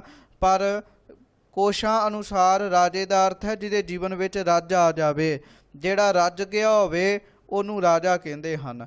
ਪਰ ਇੱਥੇ ਤਾਂ ਵੱਡੇ ਵੱਡੇ ਰਾਜੇ ਵੀ ਮਾਇਆ ਦੀ ਹੋੜ ਵਿੱਚ ਲੱਗੇ ਨੇ। ਉਹ ਵੀ ਦੂਜਿਆਂ ਨਾਲ ਜੰਗ ਯੁੱਧ ਕਰਕੇ ਆਪਣੇ ਰਾਜ ਨੂੰ ਹੋਰ ਵਧਾਉਣਾ ਚਾਹੁੰਦੇ ਨੇ। ਇਹਦਾ ਮਤਲਬ ਵੀ ਉਹ ਰਾਜਾ ਨਹੀਂ ਹੈ। ਪਰ ਮਹਾਰਾਜ ਜੀ ਕਹਿੰਦੇ ਹਨ, ਇੱਕ ਬੰਨੇ ਬਸਤਾ ਟੂਟੀ ਝੁੰਪੜੀ ਚੀਰ ਸਭ ਛਿੰਨਾ, ਜਾਤ ਨਾ ਪਤ ਨਾ ਆਦਰੋ ਉਦਿਆਨ ਪ੍ਰਮਿੰਨਾ, ਮਿੱਤਰ ਨਾ ਇਠ ਧਨ ਰੂਪਹੀਣ ਕਿਛ ਸਾਕ ਨਾ ਸਿੰਨਾ। ਕਹਿਣ ਲੱਗੇ ਟੁੱਟੀ ਹੋਈ ਝੌਂਪੜੀ ਹੈ, ਕਹਿਣ ਲੱਗੇ ਕੋਈ ਰਿਸ਼ਤੇਦਾਰ ਨਹੀਂ ਹੈ, ਕੋਈ ਮਿੱਤਰ ਨਹੀਂ ਹੈ, ਕੋਈ ਵਧੀਆ ਉਹਨੇ ਕੱਪੜੇ ਨਹੀਂ ਪਾਏ। ਪਰ ਕਹਿਣ ਲੱਗੇ ਉਹਦੇ ਹਿਰਦੇ ਵਿੱਚ ਵਾਹਿਗੁਰੂ ਜੀ ਦਾ ਨਾਮ ਹੈ ਤੇ ਰਾਜਾ ਸਗਲੀ ਸ੍ਰਿਸ਼ਟ ਕਾ ਹਰ ਨਾਮ ਮਨ ਭਿੰਨਾ, ਉਹ ਸਾਰੀ ਸ੍ਰਿਸ਼ਟੀ ਦਾ ਰਾਜਾ ਹੈ। ਸੋ ਇਸੇ ਮਹਾਰਾਜ ਜੀ ਇਹੋ ਗੱਲ ਫਰਮਾ ਰਹੇ, ਕਹਿਣ ਲੱਗੇ ਜਿਸ ਨਾਮ ਹਿਰਦੈ ਸੋਈ ਵੱਡ ਰਾਜਾ। ਭਾਈ ਉਹ ਮਨੁੱਖ ਸਭ ਤੋਂ ਵੱਡਾ ਰਾਜਾ ਹੈ, ਛੋਟਾ ਮੋਟਾ ਰਾਜਾ ਨਹੀਂ, ਵੱਡਾ ਰਾਜਾ ਹੈ। ਉਤਾਂ ਤਾਂ ਮਹਾਰਾਜ ਨੇ ਇਹ ਵੀ ਬਾਣੀ ਵਿੱਚ ਆਖਿਆ ਹੈ ਵੀ ਸਗਲ ਸ੍ਰਿਸ਼ਟ ਕੋ ਰਾਜਾ ਦੁਖੀਆ। ਸਾਰੀ ਸ੍ਰਿਸ਼ਟੀ ਦਾ ਕੋਈ ਰਾਜਾ ਬਣ ਜੇ ਤੇ ਉਹ ਵੀ ਦੁਖੀ ਹੈ। ਪਰ ਸਭ ਤੋਂ ਵੱਡਾ ਭਾਈ ਰਾਜਾ ਉਹ ਹੈ ਜਿਹਦੇ ਹਿਰਦੇ ਵਿੱਚ ਪਰਮੇਸ਼ਰ ਦਾ ਨਾਮ ਵਸ ਜਾਵੇ। ਜਿਸ ਨਾਮ ਹਿਰਦੈ ਤਿਸ ਪੂਰੇ ਕਾਜਾ। ਸੋ ਅੱਗੋਂ ਮਹਾਰਾਜ ਕਿਰਪਾ ਕਰਦੇ, ਭਾਈ ਜਿਹਦੇ ਹਿਰਦੇ ਵਿੱਚ ਵਾਹਿਗੁਰੂ ਜੀ ਦਾ ਨਾਮ ਵਸ ਜਾਵੇ, ਉਹਦਾ ਕੋਈ ਵੀ ਕਾਰਜ ਅਧੂਰਾ ਨਹੀਂ ਰਹਿੰਦਾ, ਉਹਦੇ ਸਾਰੇ ਕਾਰਜ ਪੂਰੇ ਹੋ ਜਾਂਦੇ ਹਨ। ਕਹਿਣ ਲੱਗੇ ਕਿਸ ਪ੍ਰਕਾਰ? ਕਹਿਣ ਲੱਗੇ ਕਈ ਵਾਰੀ ਲੱਗ ਜਾਂਦਾ ਹੈ ਵੀ ਵਾਹਿਗੁਰੂ ਨਾਮ ਜਪਣ ਵਾਲਿਆਂ ਦੇ ਹਿਰਦੇ ਵਿੱਚ ਆ ਜਾਂਦਾ ਹੈ ਵੀ ਸਾਡੇ ਨਾਲ ਇਸ ਤਰ੍ਹਾਂ ਹੋਣਾ ਚਾਹੀਦਾ ਹੈ, ਸਾਡਾ ਇਹ ਕਾਰਜ ਹੋਣਾ ਚਾਹੀਦਾ ਹੈ। ਕਹਿਣ ਲੱਗੇ ਨਾਮ ਜਪਣ ਵਾਲਿਆਂ ਦੇ ਸਾਰੇ ਕਾਰਜ ਪੂਰੇ ਹੁੰਦੇ ਹਨ। ਜਿਸ ਨਾਮ ਹਿਰਦੈ ਤਿਨ ਕੋਟ ਧਨ ਪਾਏ। ਸੋ ਇਸ ਪ੍ਰਕਾਰ ਮਹਾਰਾਜ ਜੀ ਕਿਰਪਾ ਕਰਦੇ ਹਨ। ਅੱਗੇ ਕਹਿਣ ਲੱਗੇ ਜਿਸ ਨਾਮ ਹਿਰਦੈ ਤਿਨ ਕੋਟ ਧਨ ਪਾਏ, ਭਾਵ ਉਹਨੇ ਧਨ ਤੇ ਪਾਇਆ ਹੀ ਹੈ। ਕਰੋੜਾਂ ਪਦਾਰਥ ਉਸ ਬੰਦੇ ਦੇ ਪੈਰਾਂ ਵਿੱਚ ਆ ਕੇ ਝੁਕ ਜਾਂਦੇ ਹਨ ਜਿਸ ਦੇ ਹਿਰਦੇ ਵਿੱਚ ਵਾਹਿਗੁਰੂ ਜੀ ਦਾ ਨਾਮ ਸੀ। ਹੁਣ ਗੁਰੂ ਰਾਮਦਾਸ ਸਾਹਿਬ ਮਹਾਰਾਜ ਜੀ ਦੇ ਹਿਰਦੇ ਵਿੱਚ ਵਾਹਿਗੁਰੂ ਜੀ ਟਿਕਿਆ ਹੋਇਆ ਸੀ ਤੇ ਤੁਸੀਂ ਵੇਖਦੇ ਹੋ ਦਰਬਾਰ ਸਾਹਿਬ ਕਰੋੜਾਂ ਹੀ ਪਦਾਰਥ ਗੁਰੂ ਰਾਮਦਾਸ ਜੀ ਦੇ ਚਰਨਾਂ ਵਿੱਚ ਆ ਕੇ ਢਹਿੰਦੇ ਹਨ। ਪਤਾ ਨਹੀਂ ਕਿੰਨਾ ਕੁ ਧਨ ਹੈ ਜਿਹੜਾ ਮਹਾਰਾਜ ਜੀ ਦੇ ਚਰਨਾਂ ਵਿੱਚ ਆਉਂਦਾ ਹੈ। ਸੋ ਇਸ ਪ੍ਰਕਾਰ ਕਹਿਣ ਲੱਗੇ ਜਿਸ ਨਾਮ ਹਿਰਦੈ, ਭਾਈ ਜਿਸ ਹਿਰਦੇ ਵਿੱਚ ਨਾਮ ਵਸ ਗਿਆ ਹੈ, ਤਿੰਨ ਕੋਟ ਧਨ ਪਾਏ, ਉਹ ਕਰੋੜਾਂ ਪ੍ਰਕਾਰ ਦੇ ਪਦਾਰਥ ਪਾਉਂਦਾ ਹੈ, ਧਨ ਆਉਂਦਾ ਹੈ ਉਹਦੇ ਕੋਲ। ਨਾਮ ਬਿਨਾ ਜਨਮ ਬਿਰਥਾ ਜਾਏ। ਪਰ ਇੱਕ ਬੰਨੇ ਪੁਰਸ਼ ਜਿਹੜੇ ਹਨ ਉਹ ਨਾਮ ਨਹੀਂ ਜਪਦੇ। ਕਹਿਣ ਲੱਗੇ ਨਾਮ ਤੋਂ ਬਿਨਾ ਜਿਹੜਾ ਮਨੁੱਖਾ ਜਨਮ ਹੈ ਉਹ ਬਿਰਥਾ ਚਲੇ ਜਾਂਦਾ ਹੈ, ਵਿਅਰਥ ਹੋ ਜਾਂਦਾ ਹੈ। ਤਿਸ ਸਾਲਾਹੀ ਜਿਸ ਹਰ ਧਨ ਰਾਸ। ਸੋ ਇਸ ਪ੍ਰਕਾਰ ਮਹਾਰਾਜ ਸੱਚੇ ਪਾਤਸ਼ਾਹ ਕਿਰਪਾ ਕਰਦੇ ਹਨ। ਕਹਿਣ ਲੱਗੇ ਮੈਂ ਉਸ ਦੀ ਸ਼ਲਾਘਾ ਕਰਦਾ ਹਾਂ ਜਿਸ ਦੇ ਪਾਸ ਵਾਹਿਗੁਰੂ ਜੀ ਦੇ ਨਾਮ ਦਾ ਧਨ ਹੈ। ਫਿਰ ਜ਼ਰੂਰੀ ਨਹੀਂ ਵੀ ਉਹ ਬੜੇ ਵੱਡੇ ਮਹਿਲ ਵਿੱਚ ਬੈਠਾ ਹੋਵੇ, ਜੇ ਉਹ ਟੁੱਟੀ ਝੌਂਪੜੀ ਵਿੱਚ ਵੀ ਬੈਠਾ ਹੈ ਤਾਂ ਮਹਾਰਾਜ ਕਹਿੰਦੇ ਹਨ ਉਹ ਧਨਤਾ ਦੇ ਯੋਗ ਹੈ। ਸੋ ਵਡ ਭਾਗੀ ਜਿਸ ਗੁਰ ਮਸਤਕ ਹਾਥ। ਸੋ ਭਾਈ ਜਿਸ ਦੇ ਮਸਤਕ ਉੱਤੇ ਗੁਰਾਂ ਨੇ ਆਪਣਾ ਕਿਰਪਾ ਰੂਪੀ ਹੱਥ ਰੱਖ ਦਿੱਤਾ ਅਤੇ ਕਹਿਣ ਲੱਗੇ ਕਿਰਪਾ ਰੂਪੀ ਹੱਥ ਰੱਖ ਕੇ ਉਹਨੂੰ ਵੱਡੀ ਕਿਰਪਾ ਕਰ ਦਿੱਤੀ, ਉਹਦੇ ਤੇ ਨਾਮ ਦੀ ਦਾਤ ਦੇ ਦਿੱਤੀ, ਉਹ ਵੱਡਿਆਂ ਭਾਗਾਂ ਵਾਲਾ ਹੈ। ਰਹਾਉ ਵਿਸਰਾਮ ਦੇ ਕੇ ਮਹਾਰਾਜ ਜੀ ਆਪ ਕਿਰਪਾ ਕਰਦੇ ਹਨ। ਜਿਸ ਨਾਮ ਹਿਰਦੈ ਤਿਸ ਕੋਟ ਕਈ ਸੈਨਾ। ਕਹਿਣ ਲੱਗੇ ਜਿਹਦੇ ਹਿਰਦੇ ਵਿੱਚ ਨਾਮ ਵਸ ਗਿਆ ਹੈ ਤਿਸ ਕੋਟ ਕਈ ਸੈਨਾ। ਕਹਿਣ ਲੱਗੇ ਉਹਦੀਆਂ ਕਰੋੜਾਂ ਹੀ ਸੈਨਾ ਹਨ, ਕਈ ਸੈਨਾ ਹੈ। ਹੁਣ ਕਹੋਗੇ ਵੀ ਜਿਹੜਾ ਝੌਂਪੜੀ ਵਿੱਚ ਬੈਠਾ ਉਹਦੀ ਕਿਵੇਂ ਸੈਨਾ ਹੈ? ਹੁੰਦੀ ਹੈ ਸੈਨਾ ਸਾਧ ਸੰਗਤ ਜੀ, ਗੁਪਤ ਰੂਪ ਵਿੱਚ ਪਤਾ ਨਹੀਂ ਉਹਦੇ ਨਾਲ ਕਿੰਨੀ ਕੁ ਸੈਨਾ ਹੁੰਦੀ ਹੈ। ਜਿਸ ਨਾਮ ਹਿਰਦੈ ਤਿਸ ਸਹਿਜ ਸੁਖੈਨਾ। ਸੋ ਕਹਿਣ ਲੱਗੇ ਜਿਹਦੇ ਹਿਰਦੇ ਅੰਦਰ ਨਾਮ ਹੈ, ਜਿਸ ਹਿਰਦੇ ਅੰਦਰ ਵਾਹਿਗੁਰੂ ਜੀ ਆਪ ਆ ਕੇ ਟਿਕ ਗਏ ਹਨ, ਤਿਸ ਸਹਿਜ ਸੁਖੈਨਾ। ਕਹਿਣ ਲੱਗੇ ਉਹਨੂੰ ਸਹਿਜੇ ਹੀ ਸੁਖ ਪ੍ਰਾਪਤ ਹੋ ਜਾਂਦੇ ਹਨ। ਉਹ ਭਾਵ ਇਹ ਹੈ ਵੀ ਉਹਨੂੰ ਸੁਖ ਪ੍ਰਾਪਤ ਕਰਨ ਲਈ ਯਤਨ ਨਹੀਂ ਕਰਨਾ ਪੈਂਦਾ, ਸੁਖ ਆਪੇ ਹੀ ਉਹਨੂੰ ਪ੍ਰਾਪਤ ਹੁੰਦੇ ਹਨ। ਜਿਸ ਨਾਮ ਹਿਰਦੈ ਸੋ ਸੀਤਲ ਹੁਆ। ਸੋ ਭਾਈ ਵਾਹਿਗੁਰੂ ਵਾਹਿਗੁਰੂ ਵਾਹਿਗੁਰੂ ਜਿਸ ਹਿਰਦੇ ਵਿੱਚ ਨਾਮ ਆ ਜਾਵੇ ਉਹ ਸੀਤਲ ਹੋ ਜਾਂਦਾ ਹੈ। ਜਿਵੇਂ ਦਾਸ ਨੇ ਪਿੱਛੇ ਵੀ ਅਰਜ਼ ਕੀਤੀ ਸੀ, ਗੁਰੂ ਅਰਜਨ ਦੇਵ ਸਾਹਿਬ ਜੀ ਦੇ ਹਿਰਦੇ ਵਿੱਚ ਪਰਮੇਸ਼ਰ ਦਾ ਨਾਮ ਸੀ। ਤਤੀ ਤਵੀ ਉੱਤੇ ਬੈਠ ਕੇ ਵੀ ਉਹ ਕਹਿੰਦੇ ਨੇ ਤੇਰਾ ਕੀਆ ਮਿੱਠਾ ਲੱਗੈ, ਹਰ ਨਾਮ ਪਦਾਰਥ ਨਾਨਕ ਮੰਗੈ। ਕਾਰਨ ਇਹ ਹੈ ਵੀ ਉਹਨਾਂ ਦੇ ਹਿਰਦੇ ਵਿੱਚ ਨਾਮ ਹੈ। ਮਹਾਰਾਜ ਜੀ ਗੁਰਬਾਣੀ ਵਿੱਚ ਫਰਮਾਉਂਦੇ ਹਨ ਕਲ ਤਾਤੀ। ਇਹ ਕਲਯੁਗ ਦਾ ਸਮਾਂ ਜਿਹੜਾ ਹੈ ਇਹ ਬੜਾ ਤੱਤਾ ਹੈ, ਬੜਾ ਗਰਮ ਹੈ। ਇਹਦੇ ਵਿੱਚ ਕਈ ਪ੍ਰਕਾਰ ਦੇ ਵਕਾਰਾਂ ਦੇ ਝੋਲੇ ਫਿਰਦੇ ਹਨ, ਲੋਆਂ ਚੱਲ ਰਹੀਆਂ ਨੇ ਵਕਾਰਾਂ ਦੀਆਂ। ਪਰ ਕਹਿਣ ਲੱਗੇ ਠੰਡਾ ਹਰ ਨਾਉ। ਤੱਤੇ ਕਲਯੁਗ ਦੇ ਵਿੱਚ ਜੇ ਕੁਝ ਠੰਡਾ ਹੈ ਤਾਂ ਉਹ ਵਾਹਿਗੁਰੂ ਜੀ ਦਾ ਨਾਮ ਹੈ।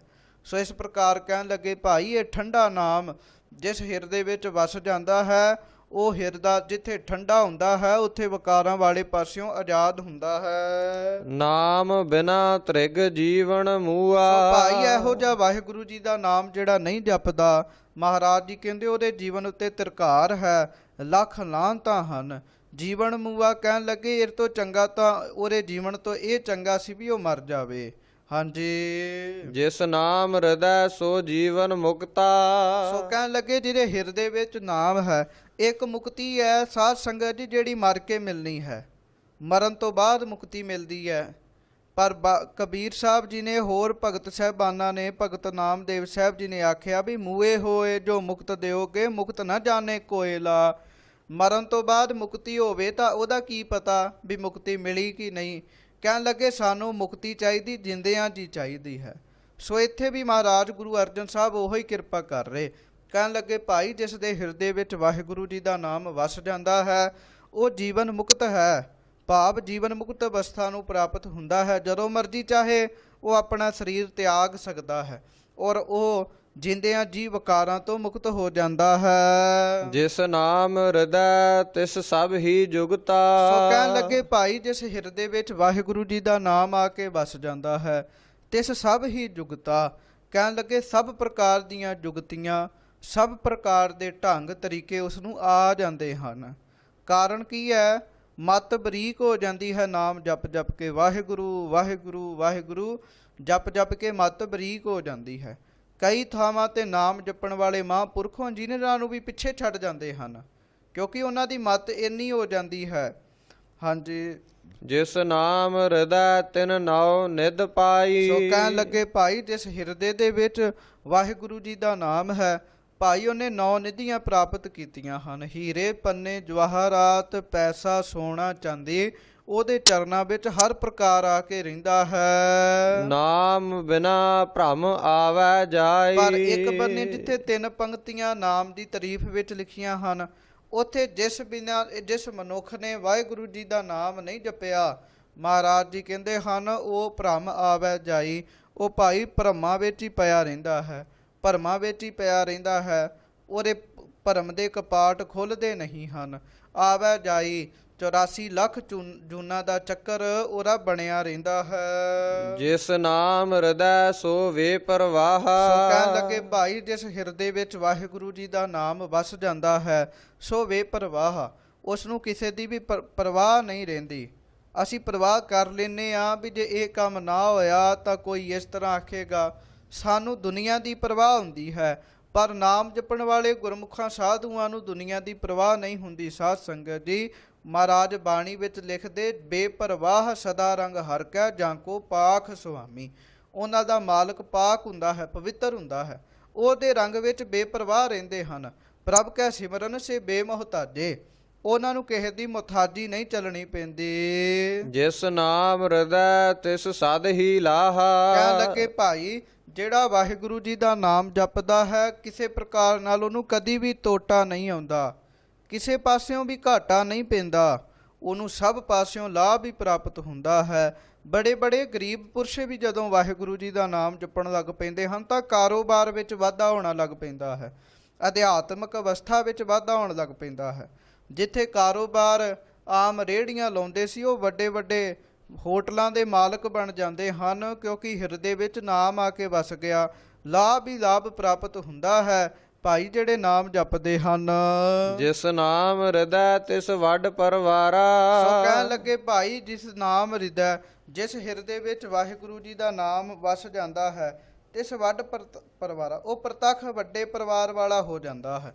ਔਰ ਇਹਦਾ ਅਰਥ ਮਹਾਂਪੁਰਖਾਂ ਨੇ ਇਹ ਵੀ ਕੀਤਾ ਵੀ ਜਿਸ ਨਾਮ ਹਿਰਦੈ ਤਿਸ ਵੱਡ ਪਰਿਵਾਰਾ, ਉਹਦਾ ਸ਼ੁਭ ਗੁਣਾਂ ਦਾ ਪਰਿਵਾਰ ਵੱਡਾ ਹੋ ਜਾਂਦਾ ਹੈ। ਨਾਮ ਜਪਣ ਦੇ ਨਾਲ ਹੀ ਜੀਵ ਦੇ ਅੰਦਰ ਸਤ ਆਉਂਦਾ ਹੈ, ਸੱਚ ਬੋਲਣ ਦੀ ਸ਼ਕਤੀ ਆਉਂਦੀ ਹੈ। ਭਾਈ ਵਾਹਿਗੁਰੂ ਵਾਹਿਗੁਰੂ ਵਾਹਿਗੁਰੂ ਨਾਮ ਜਪ ਜਪ ਕੇ ਅੰਦਰ ਸੰਤੋਖ ਹੁੰਦਾ ਹੈ। ਨਾਮ ਜਪ ਕੇ ਕਿਸੇ ਨੂੰ ਮੁਆਫ ਕਰਨ ਦੀ ਭਾਵਨਾ ਆਉਂਦੀ ਹੈ, ਕਿਉਂਕਿ ਗੁਰੂ ਤੇਗ ਬਹਾਦਰ ਸਾਹਿਬ ਜੀ ਦੇ ਉੱਪਰ ਉਹਨਾਂ ਦਾ ਆਪਣਾ ਹੀ ਰਿਸ਼ਤੇਦਾਰ, ਕਹਿਣ ਲੱਗੇ ਜੋ ਰਿਸ਼ਤੇਦਾਰ ਸੀਗਾ, ਉਹ ਮਹਾਰਾਜ ਸੱਚੇ ਪਾਤਸ਼ਾਹ ਦੇ ਉੱਤੇ ਗੋਲੀ ਚਲਾਉਣ ਦਾ ਯਤਨ ਕਰਦਾ ਹੈ, ਜਿਹਨੂੰ ਧੀਰਮਲ ਵੀ ਆਖਿਆ ਗਿਆ ਹੈ। ਉਹ ਧੀਰਮਲ ਮਹਾਰਾਜ ਦੇ ਉੱਤੇ ਗੋਲੀ ਚਲਾਉਂਦਾ ਤੇ ਗੁਰੂ ਤੇਗ ਬਹਾਦਰ ਸਾਹਿਬ ਰਿਸ਼ਤੇ ਵਿੱਚ ਉਹਦੇ ਚਾਚਾ ਜੀ ਹਨ। ਸ਼ੀਏ ਮਸੰਦ ਨਾਲ ਮਿਲ ਕੇ ਗੋਲੀ ਚਲਾਉਂਦਾ ਹੈ ਤੇ ਅੱਗੋਂ ਫਿਰ ਫੜਨ ਆਉਂਦੇ ਨੇ ਸਿੱਖ ਉਹਨਾਂ ਨੂੰ। ਮੱਖਣ ਸ਼ਾਹ ਜਾ ਕੇ ਫੜ ਲੈਂਦਾ ਹੈ, ਪਰ ਗੁਰੂ ਤੇਗ ਬਹਾਦਰ ਸਾਹਿਬ ਮਹਾਰਾਜ ਕਹਿੰਦੇ ਮੱਖਣ ਸ਼ਾਹ ਇਹਨੂੰ ਮੁਆਫ ਕਰ ਦੇ, ਕੋਈ ਗੱਲ ਨਹੀਂ। ਇਹ ਸ਼ੁਭ ਗੁਣ ਹੈ, ਕਿਸੇ ਨੂੰ ਮੁਆਫ ਕਰ ਦੇਣਾ, ਮੈਤਰੀ ਭਾਵ ਹੋਣਾ, ਹਰ ਇੱਕ ਦੇ ਨਾਲ ਮਿੱਤਰਤਾ ਰੱਖਣੀ, ਹਰ ਇੱਕ ਦੇ ਨਾਲ ਨਿਮਰਤਾ ਰੱਖਣੀ। ਸੋ ਮਹਾਰਾਜ ਕਹਿੰਦੇ ਭਾਈ, ਜਿਸੇ ਹਿਰਦੇ ਵਿੱਚ ਨਾਮ ਆ ਕੇ ਵਸ ਜਾਂਦਾ ਹੈ ਤਿਸ ਵੱਡ ਪਰਿਵਾਰਾ, ਉਹਦਾ ਪ੍ਰਤੱਖ ਪਰਿਵਾਰ ਵੀ ਵੱਡਾ ਹੋ ਜਾਂਦਾ ਹੈ, ਤਥਾ ਸ਼ੁਭ ਗੁਣਾਂ ਦਾ ਅੰਦਰ ਦਾ ਪਰਿਵਾਰ ਜਿਹੜਾ ਹੈ ਉਹ ਵੀ ਵੱਡਾ ਹੋ ਜਾਂਦਾ ਹੈ। ਨਾਮ ਬਿਨਾ ਮਨਮੁਖ ਗਾਵਾਰਾ। ਪਰ ਵਾਹਿਗੁਰੂ ਜੀ ਦੇ ਨਾਮ ਤੋਂ ਬਗੈਰ ਮਨੁੱਖ ਮਨਮੁਖ ਹੀ ਰਹਿੰਦਾ ਹੈ, ਕਹਿਣ ਲੱਗੇ ਔਰ ਗਵਾਰ ਰਹਿੰਦਾ ਹੈ। ਕਿਸੇ ਪ੍ਰਕਾਰ ਦੇ ਨਾਲ ਵੀ ਉਹਦੇ ਅੰਦਰ ਸ਼ੁਭ ਗੁਣ ਨਹੀਂ ਆਉਂਦੇ। ਜਿਹੜਾ ਨਾਮ ਜਪਦਾ ਹੈ ਉਹਦੇ ਅੰਦਰ ਸ਼ੁਭ ਗੁਣ ਆਉਂਦੇ ਹਨ, ਉਹ ਸੋਭਾ ਵਾਲਾ ਹੋ ਜਾਂਦਾ ਹੈ। ਪਰ ਨਾਮ ਤੋਂ ਬਿਨਾ ਮਨੁੱਖ, ਕਹਿਣ ਲੱਗੇ ਮਨਮੁਖ ਗਵਾਰ ਹੋ ਜਾਂਦਾ ਹੈ, ਅੰਦਰ ਕੋਈ ਵੀ ਗੁਣ ਨਹੀਂ ਆਉਂਦਾ।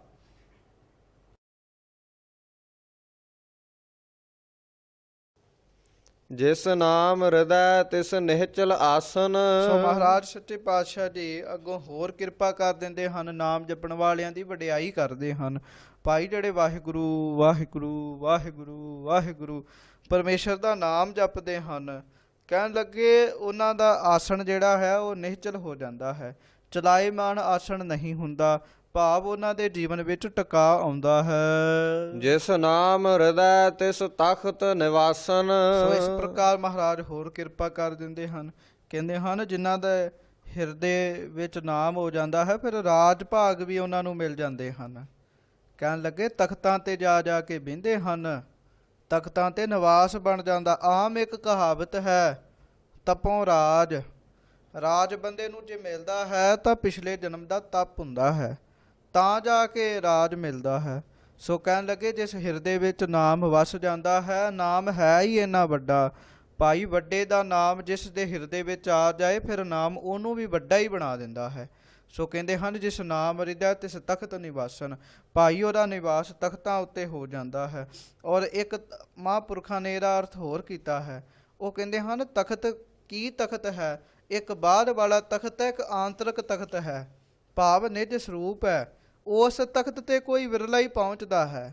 ਇੱਥੇ ਅੰਦਰ ਇੱਕ ਆਸਣ ਲੱਗਾ ਹੈ, ਇਸ ਆਸਣ ਤੇ ਕੋਈ ਵਿਰਲਾ ਹੀ ਜਾ ਕੇ ਬੈਠਦਾ ਹੈ। ਸੋ ਕਹਿਣ ਲੱਗੇ ਉਹਨੂੰ ਉਸ ਦਾ ਸਰੂਪ ਤਖਤ ਉੱਤੇ ਜਾ ਕੇ ਨਿਵਾਸ ਹੁੰਦਾ ਹੈ। ਜਿਸ ਨਾਮ ਹਿਰਦੈ ਸੋ ਸਾਚਾ ਸਾਹੋ। ਸੋ ਭਾਈ ਜਿਸ ਦਾ ਪੱਲੇ ਨਾਮ ਧਨ ਸੋਈ ਪੂਰਾ ਸਾਹੋ। ਸੋ ਇੱਥੇ ਵੀ ਮਹਾਰਾਜ ਉਹੀ ਕਿਰਪਾ ਕਰਦੇ, ਕਹਿਣ ਲੱਗੇ ਜਿਸ ਨਾਮ ਹਿਰਦੈ, ਜਿਸ ਦੇ ਹਿਰਦੇ ਵਿੱਚ ਵਾਹਿਗੁਰੂ ਜੀ ਦਾ ਨਾਮ ਆ ਕੇ ਵਸ ਜਾਂਦਾ ਹੈ, ਸੋ ਸਾਚਾ ਸਾਹੋ, ਉਹ ਸੱਚਾ ਸ਼ਾਹੂਕਾਰ ਹੈ। ਆਮ ਦੁਨੀਆ ਦੇ ਸ਼ਾਹੂਕਾਰ ਝੂਠੇ ਹਨ। ਇਹਦੇ ਤੋਂ ਭਾਵ ਇਹੋ ਹੀ ਹੈ। ਕਾਰਨ ਕੀ ਹੈ? ਕਿਉਂਕਿ ਉਹਨਾਂ ਦੇ ਕੋਲ ਝੂਠਾ ਧਨ ਹੈ। ਸਾਚਾ ਧਨ ਕਿਹੜਾ ਹੈ? ਵਾਹਿਗੁਰੂ ਜੀ ਦਾ ਨਾਮ ਸੱਚਾ ਧਨ ਹੈ। ਬਹੁਤ ਥਾਵਾਂ ਤੇ ਮਹਾਰਾਜ ਨੇ ਗੁਰਬਾਣੀ ਵਿੱਚ ਇਹਨੂੰ ਸੱਚਾ ਧਨ ਆਖਿਆ ਹੈ। ਹਰ ਧਨ ਕੇ ਪਰ ਲਿਹੋ ਭੰਡਾਰ, ਵਾਹਿਗੁਰੂ ਜੀ ਦੇ ਨਾਮ ਦੇ ਭੰਡਾਰੇ ਭਰਨ ਲਈ ਆਖਿਆ ਹੈ।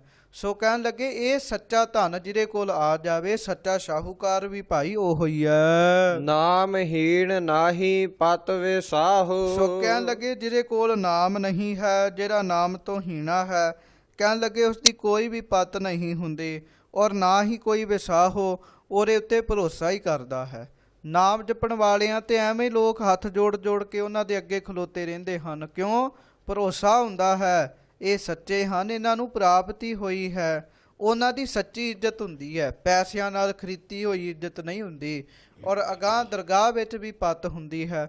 ਪਰ ਜਿਹੜੇ ਹਿਰਦੇ ਵਿੱਚ ਵਾਹਿਗੁਰੂ ਦਾ ਨਾਮ ਨਹੀਂ ਹੈ, ਉਹਦੀ ਕੋਈ ਵੀ ਇੱਜ਼ਤ ਨਹੀਂ ਹੈ, ਉਹਦਾ ਕੋਈ ਵੀ ਭਰੋਸਾ ਨਹੀਂ ਕਰਦਾ। ਜਿਸ ਨਾਮ ਹਿਰਦੈ ਸੋ ਸਭ ਮਹਿ ਜਾਤਾ। ਕਹਿਣ ਲੱਗੇ ਭਾਈ ਜਿਸ ਹਿਰਦੇ ਦੇ ਵਿੱਚ ਵਾਹਿਗੁਰੂ ਵਾਹਿਗੁਰੂ ਵਾਹਿਗੁਰੂ ਵਾਹਿਗੁਰੂ ਪਰਮੇਸ਼ਰ ਦਾ ਨਾਮ ਵਸ ਜਾਵੇ, ਭਾਵੇਂ ਉਹ ਗੁਪਤ ਵੀ ਕੁਝ ਸਮਾਂ ਰਹੇ, ਪਰ ਬਾਅਦ ਵਿੱਚ ਕਹਿਣ ਲੱਗੇ ਉਹ ਸਾਰਿਆਂ ਦੇ ਵਿੱਚ ਜਾਣਿਆ ਜਾਂਦਾ ਹੈ। ਬੜੇ ਮਹਾਂਪੁਰਸ਼ ਨੇ ਜਿਨ੍ਹਾਂ ਨੇ ਸਾਧ ਸੰਗਤ ਜੀ ਭੋਰਿਆਂ ਵਿੱਚ ਬਹਿ ਕੇ, ਭਾਵੇਂ ਅੱਜ ਦੇ ਲੋਕ ਇਹਨੂੰ ਕਹਿ ਦਿੰਦੇ ਹਨ ਵੀ ਕਰਮ ਕਾਂਡ ਹੈ, ਵੀ ਭੋਰਿਆਂ ਵਿੱਚ ਰਹਿ ਕੇ ਤਪ ਕੀਤਾ ਜਾਂ ਗ੍ਰਸਤੀ ਵਿੱਚ ਰਹਿ ਕੇ ਜਿਨ੍ਹਾਂ ਤਪ ਕੀਤਾ, ਉਹ ਅੱਜ ਦੁਨੀਆ ਵਿੱਚ ਜਾਣੇ ਜਾਂਦੇ ਹਨ। ਧੰਨ ਬਾਬਾ ਦੀਪ ਸਿੰਘ ਸਾਹਿਬ ਜੀ, ਉਹਨਾਂ ਅੰਦਰ ਬਹਿ ਕੇ ਤਪ ਹੀ ਕੀਤਾ ਸੀਗਾ ਨਾ, ਤਾਂ ਸਾਰੀ ਦੁਨੀਆ ਵਿੱਚ ਹੀ ਹੁਣ ਜਾਣੇ ਜਾਂਦੇ ਹਨ। ਇੱਥੋਂ ਤੱਕ ਵੀ ਮਹਾਰਾਜ ਨੇ ਆਖਿਆ ਵੀ ਜਿਸ ਨੀਚ ਕੋ ਕੋਈ ਨਾ ਜਾਣੈ, ਨਾਮ ਜਪਤ ਉਹ ਚੌਂ ਕੁੰਟ ਮੰਨੈ। ਜਿਸ ਨੀਚ ਗਰੀਬ ਨੂੰ ਕੋਈ ਵੀ ਨਹੀਂ ਜਾਣਦਾ, ਜੇ ਉਹ ਨਾਮ ਜਪੇ ਤਾਂ 4 ਕੁੰਟਾਂ ਦੇ ਲੋਕ ਉਹਦੇ ਅੱਗੇ ਹੱਥ ਜੋੜਦੇ ਹਨ। ਸੋ ਕਹਿਣ ਲੱਗੇ ਜਿਸ ਨਾਮ ਹਿਰਦੈ ਸੋ ਸਭ ਮਹਿ ਜਾਤਾ। ਕਹਿਣ ਲੱਗੇ ਜਿਸ ਹਿਰਦੇ ਵਿੱਚ ਵਾਹਿਗੁਰੂ ਜੀ ਦਾ ਨਾਮ ਵਸ ਜਾਵੇ, ਉਹ ਸਾਰਿਆਂ ਵਿੱਚ ਜਾਣਿਆ ਜਾਂਦਾ ਹੈ, ਭਾਵ ਪ੍ਰਸਿੱਧ ਹੋ ਜਾਂਦਾ ਹੈ। ਹਰ ਕਾ ਭਗਤ ਪ੍ਰਗਟ ਨਹੀਂ ਛਪੈ। ਜਿਸ ਨਾਮ ਹਿਰਦੈ ਸੋ ਪੁਰਖ ਵਿਧਾਤਾ। ਕਹਿਣ ਲੱਗੇ ਭਾਈ ਜਿਸ ਹਿਰਦੇ ਦੇ ਵਿੱਚ ਵਾਹਿਗੁਰੂ ਜੀ ਦਾ ਨਾਮ ਵਸ ਜਾਂਦਾ ਹੈ, ਉਹ ਵਿਧਾਤਾ ਫਲ ਦਾਤੇ, ਅਰਥਾਤ ਕਰਮਾਂ ਅਨੁਸਾਰ ਫਲ ਦੇਣ ਵਾਲਾ ਅਕਾਲ ਪੁਰਖ ਦਾ ਸਰੂਪ ਹੀ ਬਣ ਜਾਂਦਾ ਹੈ। ਭਾਈ ਉਹ ਵਾਹਿਗੁਰੂ ਦਾ ਰੂਪ ਹੀ ਬਣ ਜਾਂਦਾ ਹੈ। ਜਿਸ ਨਾਮ ਹਿਰਦੈ ਸੋ ਸਭ ਤੇ ਊਚਾ। ਸੋ ਕਹਿਣ ਲੱਗੇ ਮਹਾਰਾਜ ਨੇ ਇਸ ਸੰਸਾਰ ਵਿੱਚ ਸਭ ਤੋਂ ਉੱਚੀ ਗੱਲ ਦਾ ਵੀ ਦ੍ਰਿਸ਼ਟਾਂਤ ਇੱਕ ਥਾਂ ਤੇ ਦਿੱਤਾ ਹੈ। ਸਾਰੇ ਪਦਾਰਥ ਨੀਵੇਂ ਹਨ, ਸਭ ਤੋਂ ਉੱਚਾ ਹੈ ਵਾਹਿਗੁਰੂ ਜੀ ਦਾ ਸਿਮਰਨ। ਪ੍ਰਭ ਕਾ ਸਿਮਰਨ ਸਭ ਤੇ ਉੱਚਾ।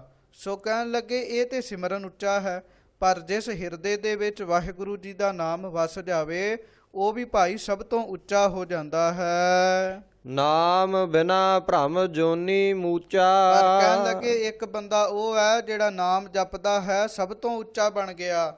ਇੱਕ ਉਹ ਹੈ ਜਿਹੜਾ ਨਾਮ ਨਹੀਂ ਜਪਦਾ, ਤਾਂ ਮਹਾਰਾਜ ਕਹਿੰਦੇ ਨਾਮ ਬਿਨਾ ਭ੍ਰਮ ਜੋਨੀ ਮੂਚਾ। ਭਾਈ ਨਾਮ ਤੋਂ ਬਗੈਰ ਮਨੁੱਖ ਭਰਮਾਂ ਵਿੱਚ ਹੀ ਪਿਆ ਰਹਿੰਦਾ ਹੈ, ਜੂਨੀਆਂ ਵਿੱਚ ਭਟਕਦਾ ਰਹਿੰਦਾ ਹੈ।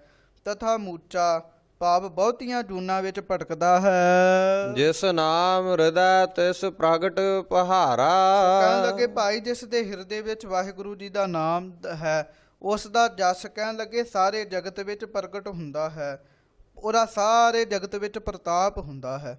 ਜਿਵੇਂ ਮਹਾਂਪੁਰਖਾਂ ਨੇ ਜਪ ਤਪ ਕੀਤਾ, ਅੱਜ ਉਹਨਾਂ ਦਾ ਪ੍ਰਤਾਪ ਸਾਰੇ ਜਗਤ ਵਿੱਚ ਹੈ। ਜਿਸ ਨਾਮ ਹਿਰਦੈ ਤਿਸ ਮਿਟਿਆ ਅੰਧਾਰਾ। ਸੋ ਭਾਈ ਭਾਵੇਂ ਗ੍ਰੰਥ ਕੋਈ ਨਹੀਂ ਪੜ੍ਹੇ, ਭਾਵੇਂ ਆਮ ਪੜ੍ਹਾਈ ਨਹੀਂ ਕੀਤੀ, ਪਰ ਇੱਕ ਥਾਂ ਤੇ ਬੈਠ ਕੇ ਵਾਹਿਗੁਰੂ ਵਾਹਿਗੁਰੂ ਜਪਣ ਲੱਗ ਪਏ, ਜ਼ਿੰਦਗੀ ਦੇ ਸਾਰੇ ਹਨੇਰੇ ਹੀ ਮਿਟ ਗਏ, ਸਾਰੀਆਂ ਸੋਝੀਆਂ ਉਹਨਾਂ ਨੂੰ ਆ ਗਈਆਂ।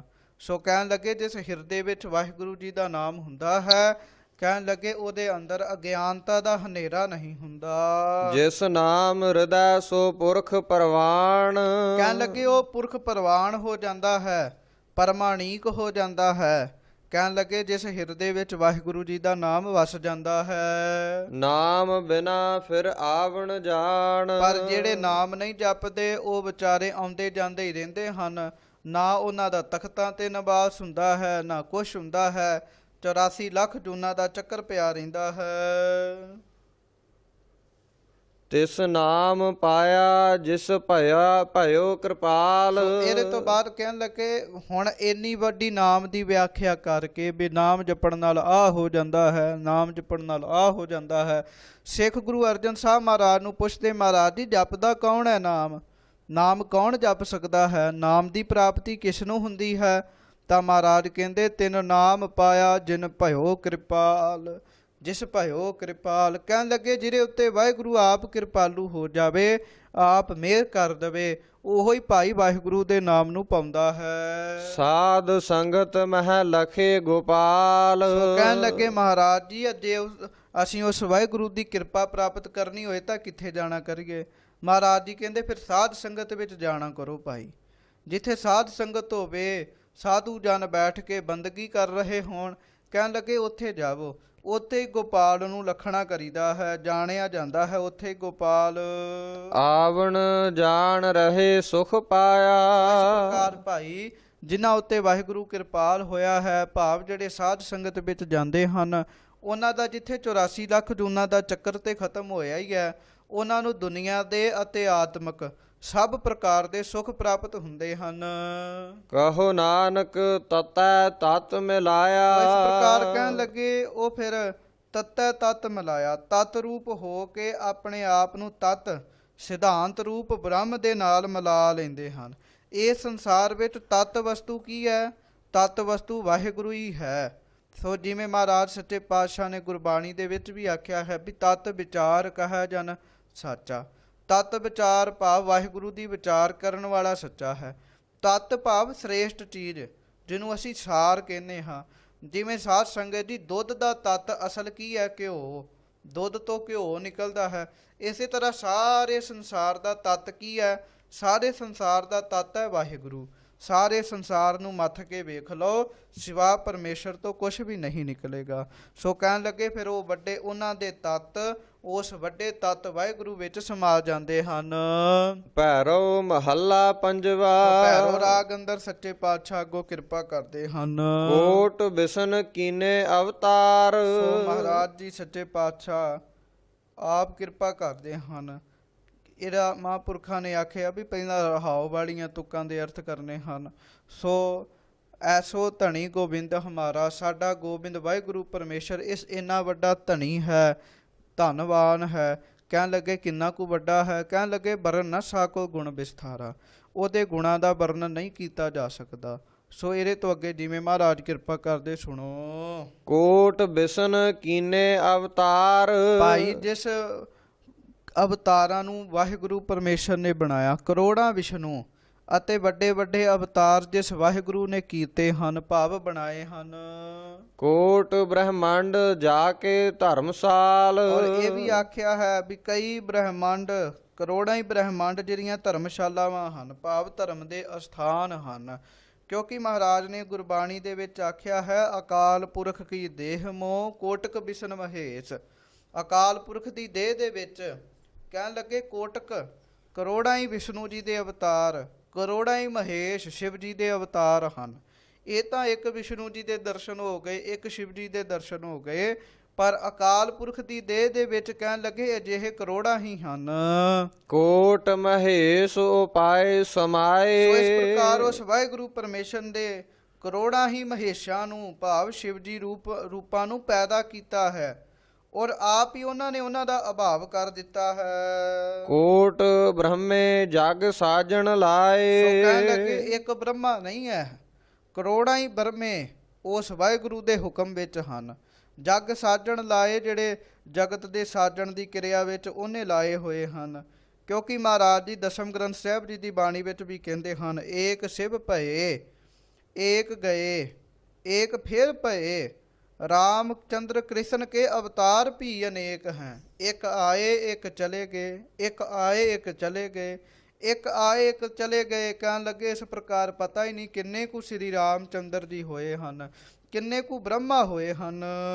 ਐਸੋ ਧਣੀ ਗੋਵਿੰਦ ਹਮਾਰਾ।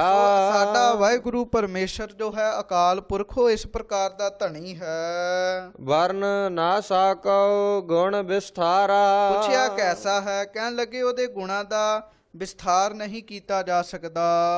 ਰਹਾਉ ਵਿਸਰਾਮ ਦੇ ਕੇ ਮਹਾਰਾਜ ਜੀ ਕਿਰਪਾ ਕਰਦੇ ਹਨ। ਕੋਟ ਮਾਇਆ ਜਾ ਕੈ ਸੇਵਕਾਏ। ਤੋ ਅਸੀਂ ਤੇ ਇੱਕ ਲక్ష్ਮੀ ਜੀ ਨੂੰ ਹੀ ਬੜਾ ਵੱਡਾ ਸਮਝਿਆ ਹੈ, ਵੀ ਇੱਕ ਲక్ష్ਮੀ ਕਿਸੇ ਕੋਲ ਆ ਜਾਏ ਤਾਂ ਬੜੀ ਵੱਡੀ ਗੱਲ ਹੈ। ਇਸੇ ਕਰਕੇ ਦੀਵਾਲੀ ਵਾਲੀ ਰਾਤ ਸਾਰੇ ਉਸ ਲక్ష్ਮੀ ਦੇਵੀ ਦੀ ਪੂਜਾ ਕਰੀ ਜਾਂਦੇ ਹਨ।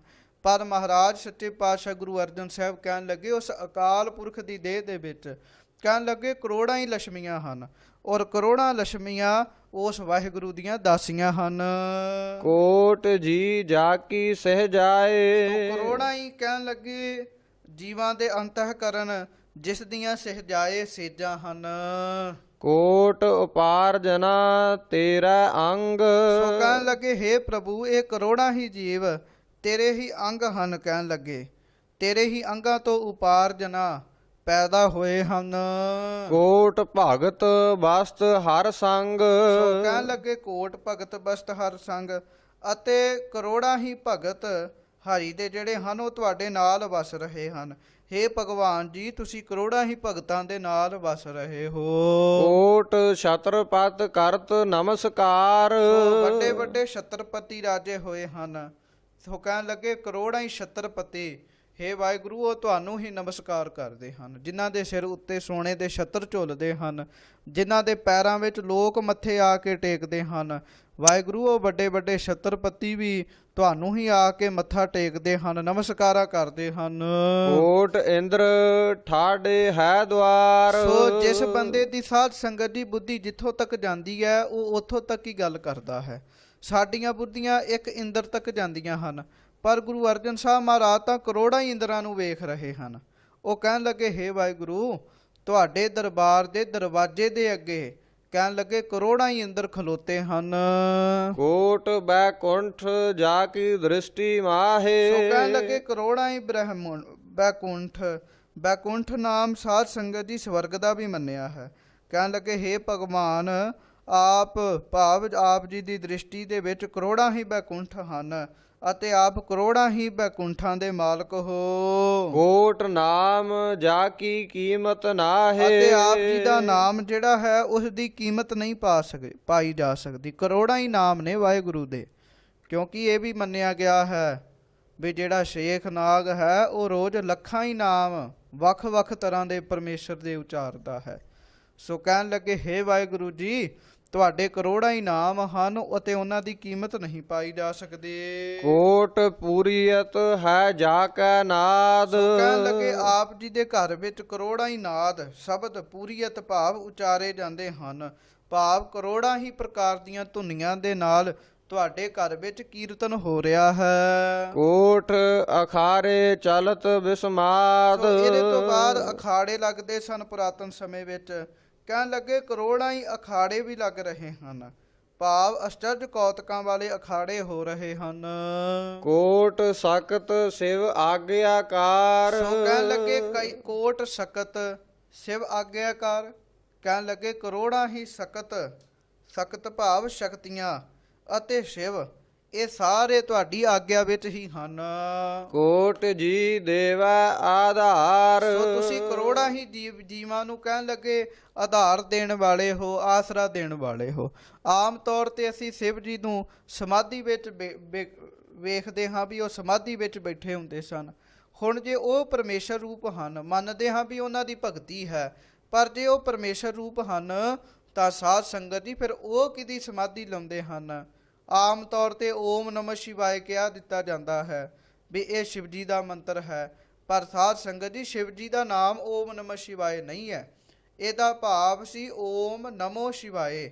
ਕਹਿਣ ਲੱਗੇ ਸ਼ਿਵ ਵੀ ਉਸ ਓਮ ਦੇ ਅੱਗੇ ਨਮੋ ਕਰਦਾ ਹੈ, ਭਾਵ ਉਸ ਪਰਮੇਸ਼ਰ ਦੇ ਅੱਗੇ ਨਮਸਕਾਰ ਕਰਦਾ ਹੈ। ਸੋ ਕਹਿਣ ਲੱਗੇ ਕਰੋੜਾਂ ਹੀ ਸ਼ਿਵ ਉਸ ਵਾਹਿਗੁਰੂ ਦੀ ਆਗਿਆ ਵਿੱਚ ਹਨ। ਵਾਹਿਗੁਰੂ ਸਭ ਜੀਵਾਂ ਨੂੰ ਆਸਰਾ ਦਿੰਦੇ ਹਨ। ਕੋਟ ਤੀਰਥ ਜਾ ਕੇ ਚਰਨ ਮਝਾਰ। ਸੋ ਕਹਿਣ ਲੱਗੇ ਜਿਸ ਵਾਹਿਗੁਰੂ ਜੀ ਦੇ ਚਰਨਾਂ ਦੇ ਵਿੱਚ ਕਰੋੜਾਂ ਹੀ ਭਾਈ ਤੀਰਥ ਹਨ। ਕੋਟ ਪਵਿੱਤਰ ਜਪਤ ਨਾਮ ਚਾਰ। ਸੋ ਕਰੋੜਾਂ ਹੀ ਕਹਿਣ ਲੱਗੇ ਮਹਾਰਾਜ ਕਹਿੰਦੇ ਹਨ ਪਵਿੱਤਰ ਜਪਤ ਨਾਮ ਚਾਰ। ਕਹਿਣ ਲੱਗੇ ਤੁਹਾਡੇ ਸੁੰਦਰ ਨਾਮ ਨੂੰ, ਤੁਹਾਡੇ ਸ੍ਰੇਸ਼ਟ ਨਾਮ ਨੂੰ ਜਪਦੇ ਹਨ। ਕਰੋੜਾਂ ਹੀ ਲੋਕ ਪਵਿੱਤਰਤਾ ਰੱਖ ਕੇ ਤੁਹਾਡੇ ਨਾਮ ਨੂੰ ਜਪ ਰਹੇ ਹਨ। ਕੋਟ ਪੁਜਾਰੀ ਕਰਤੇ ਪੂਜਾ। ਸੋ ਕਰੋੜਾਂ ਹੀ ਪੁਜਾਰੀ ਕਹਿਣ ਲੱਗੇ ਵਾਹਿਗੁਰੂ ਪਰਮੇਸ਼ਰ ਜੀ ਆਪ ਜੀ ਦੀ ਪੂਜਾ ਕਰ ਰਹੇ ਹਨ। ਕੋਟ ਵਿਸਥਾਰਨ ਅਵਰ ਨਾ ਦੂਜਾ। ਆਪ ਜੀ ਕਹਿਣ ਲੱਗੇ ਕਰੋੜਾਂ ਬ੍ਰਹਿਮੰਡਾਂ ਦਾ ਵਿਸਥਾਰ ਕਰਨ ਵਾਲੇ ਹੋ। ਇੱਕ ਘਰ ਬਣਾਉਣਾ ਆਮ ਬੰਦੇ ਵਾਸਤੇ ਬਹੁਤ ਔਖਾ ਹੁੰਦਾ ਹੈ, ਇੱਕ ਬ੍ਰਹਿਮੰਡ ਬਣਾਉਣ ਦੀ ਤੇ ਗੱਲ ਹੀ ਦੂਰ ਦੀ ਹੈ। ਪਰ ਵਾਹਿਗੁਰੂ ਜੀ ਤੁਸੀਂ ਕਰੋੜਾਂ ਹੀ ਬ੍ਰਹਿਮੰਡਾਂ ਨੂੰ ਬਣਾਉਣ ਵਾਲੇ ਹੋ, ਹੋਰ ਦੂਜਾ ਕੋਈ ਵੀ ਨਹੀਂ ਹੈ। ਕੋਟ ਮਹਿਮਾ ਜਾ ਕੀ ਨਿਰਮਲ ਹੰਸ। ਕਰੋੜਾਂ ਹੰਸ ਭਾਵ ਸੂਰਜਾਂ ਵਰਗੇ ਆਪ ਜੀ ਦੀ ਨਿਰਮਲ ਮੈਲ ਤੋਂ ਰਹਿਤ ਮਹਿਮਾ ਹੈ। ਕੋਟ ਉਸਤਤ ਜਾ ਕੀ ਕਰਤ ਬ੍ਰਹਮੰਸ। ਸੋ ਬ੍ਰਹਮਾ ਦੀ ਅੰਸ਼ ਭਾਵ ਇਹ ਹੈ ਬ੍ਰਹਮਾ ਜੀ ਦੀ ਅੰਸ਼ ਨਾਰਦ ਮੁਨੀ ਜੀ, ਸਨਕ ਸਨੰਦਨ ਸਨਾਤਨ ਤੇ ਸਨੰਤ ਕੁਮਾਰ ਭ੍ਰਿਗੂ ਜੀ ਇਹ ਆਦਿਕ ਸਾਰੇ ਹੀ ਵਾਹਿਗੁਰੂ ਪਰਮੇਸ਼ਰ ਜੀ ਆਪ ਜੀ ਦੀ ਹੀ ਉਸਤਤ ਕਰਦੇ ਹਨ। ਕੋਟ ਪਰ ਲਓ ਉਪਤ ਨਿਮਖ ਮਾਹੇ। ਸੋ ਕਹਿਣ ਲੱਗੇ हे ਭਗਵਾਨ ਇੱਕ ਨਿਮਖ ਵਿੱਚ ਅਰਥਾਤ ਅੱਖ ਦੇ ਝਲਕਣੇ ਜਿੰਨਾ ਜਿਹੜਾ ਸਮਾਂ ਹੁੰਦਾ ਹੈ ਉਹਦੇ ਵਿੱਚ ਤੁਸੀਂ ਕਰੋੜਾਂ ਜੀਵਾਂ ਦੀ ਉਤਪਤੀ ਕਰ ਸਕਦੇ ਹੋ ਅਤੇ ਪਰਲੋ ਵੀ ਕਰ ਸਕਦੇ ਹੋ। ਜਿਵੇਂ ਵੱਡੇ ਵੱਡੇ ਭੁਚਾਲ ਆ ਜਾਂਦੇ ਹਨ, ਪਰਲੋ ਹੁੰਦੀ ਹੈ। ਇਹ ਵਾਹਿਗੁਰੂ ਜੀ ਇੱਕ ਖਿੰਨ ਦਾ ਖੇਡ ਹੈ ਆਪ ਜੀ ਵਾਸਤੇ। ਕੋਟ ਗੁਣਾ ਤੇਰੇ ਗਣੇ ਨਾ ਸੋ ਜਾਹੇ। ਇਹ ਕਿੰਨੇ ਕੁ ਗੁਣ ਗਣੀ ਜਾਈਏ, ਕਿੰਨੇ ਕੁ ਗੁਣ ਗਣੀ ਜਾਈਏ। ਗੁਰੂ ਅਰਜਨ ਸਾਹਿਬ ਕਹਿਣ ਲੱਗੇ ਵਾਹਿਗੁਰੂ ਜੀ ਤੁਹਾਡੇ ਕੋਟ ਕਰੋੜਾਂ ਹੀ ਗੁਣ ਹਨ ਜਿਹੜੇ ਗਿਣੇ ਨਹੀਂ ਜਾ ਸਕਦੇ। ਕੋਟ ਗਿਆਨੀ ਕਥਹਿ ਗਿਆਨ। ਸੋ ਕਹਿਣ ਲੱਗੇ ਕਰੋੜਾਂ ਹੀ ਗਿਆਨੀ ਲੋਕ ਗਿਆਨ ਦੇ ਰਾਹੀਂ ਤੁਹਾਨੂੰ ਕਥ ਰਹੇ ਹਨ, ਕਹਿ ਰਹੇ ਹਨ। ਕੋਟ ਧਿਆਨੀ ਧਰਤ ਧਿਆਨ। ਸੋ ਇੱਕ ਗਿਆਨੀ ਹੁੰਦਾ ਹੈ, ਇੱਕ ਧਿਆਨੀ ਹੁੰਦਾ ਹੈ। ਗਿਆਨੀ ਹੁੰਦਾ ਹੈ ਗਿਆਨ ਦੀਆਂ ਗੱਲਾਂ ਕਰਨ ਵਾਲਾ, ਧਿਆਨੀ ਹੁੰਦਾ ਹੈ ਧਿਆਨ ਸਾਧਨਾ ਕਰਨ ਵਾਲਾ। ਕਹਿਣ ਲੱਗੇ ਕਰੋੜਾਂ ਹੀ ਧਿਆਨੀ ਤੁਹਾਡਾ ਹੀ ਧਿਆਨ ਧਰ ਕੇ ਬੈਠੇ ਹਨ। ਕੋਟ ਤਪੀਸਰ ਤਪ ਹੀ ਕਰਤੇ। ਸੋ ਕਰੋੜਾਂ ਹੀ ਤਪੀਸਰ ਵਾਹਿਗੁਰੂ ਜੀ ਆਪ ਜੀ ਦਾ ਹੀ ਤਪ ਕਰਦੇ ਰਹਿੰਦੇ ਹਨ। ਕੋਟ ਮੁਨੀਸਰ ਮੋਨ ਮਹਿ ਰਹਤੇ। ਔਰ ਕਰੋੜਾਂ ਹੀ ਮੁਨੀਸ਼ਵਰ ਲੋਕ ਆਪ ਜੀ ਨੂੰ ਮਿਲਣ ਦੇ ਵਾਸਤੇ ਮੌਨ ਵਿੱਚ ਰਹਿੰਦੇ ਹਨ, ਬਾਹਰੀ ਗੱਲਾਂ ਬਾਤਾਂ ਨਹੀਂ ਕਰਦੇ।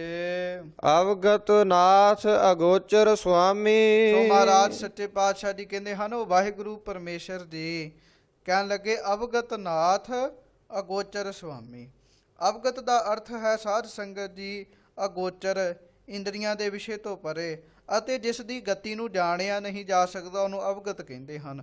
ਹੇ ਵਾਹਿਗੁਰੂ ਜੀ ਆਪ ਜੀ ਇਸ ਪ੍ਰਕਾਰ ਦੇ ਹੋ। ਪੂਰ ਰਹਿਆ ਘਟ ਅੰਤਰ ਜਾਮੀ। ਅਤੇ ਤੁਸੀਂ ਘਟਾਂ ਘਟਾਂ ਦੇ ਵਿੱਚ ਪਰਿਪੂਰਨ ਹੋ, ਵਸ ਰਹੇ ਹੋ। ਜਤ ਕਤ ਦੇਖੋ ਤੇਰਾ ਵਾਸਾ।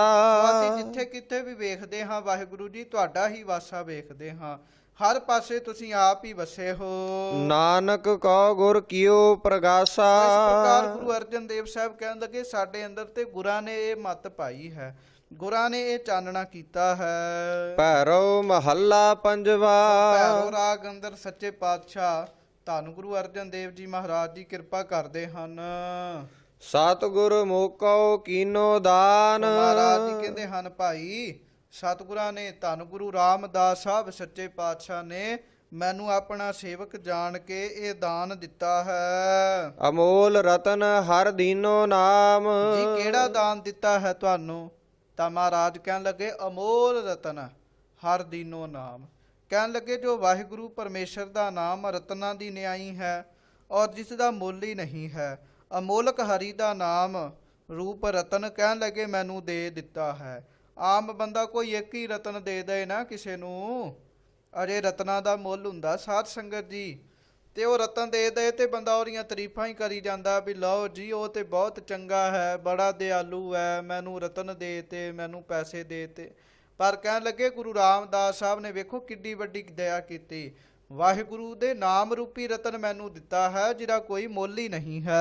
ਸਹਿਜ ਬਿਨੋਦ ਚੋਜ ਆਨੰਤਾ। ਸੋ ਕਹਿਣ ਲੱਗੇ ਇਹਦੇ ਕਰਕੇ ਹੀ ਸਹਿਜ ਵਿਨੋਦ, ਸਹਿਜ ਸੁਭਾਵਕ ਹੀ ਚੋਜ, ਅਸ਼ਚਰਜ ਵਿਨੋਦ ਕੌਤਕਾਂ ਦੇ ਕਰਨ ਵਾਲਾ ਜੋ ਅਨੰਤਾ ਵਾਹਿਗੁਰੂ ਪਰਮੇਸ਼ਰ ਹੈ ਉਹ ਸਾਨੂੰ ਮਿਲਿਆ ਹੈ। ਨਾਨਕ ਕਉ ਪ੍ਰਭ ਮਿਲਿਓ ਅਚਿੰਤਾ। ਇਸ ਪ੍ਰਕਾਰ ਮਹਾਰਾਜ ਜੀ ਕਹਿੰਦੇ ਹਨ ਸਾਨੂੰ ਤੇ ਅਚਿੰਤਾ ਅਚਾਨਕ ਹੀ ਸੁੱਤੇ ਸਿੱਧੀ ਉਹ ਪ੍ਰਭੂ ਵਾਹਿਗੁਰੂ ਜੀ ਆਪ ਆ ਕੇ ਮਿਲ ਗਏ ਹਨ।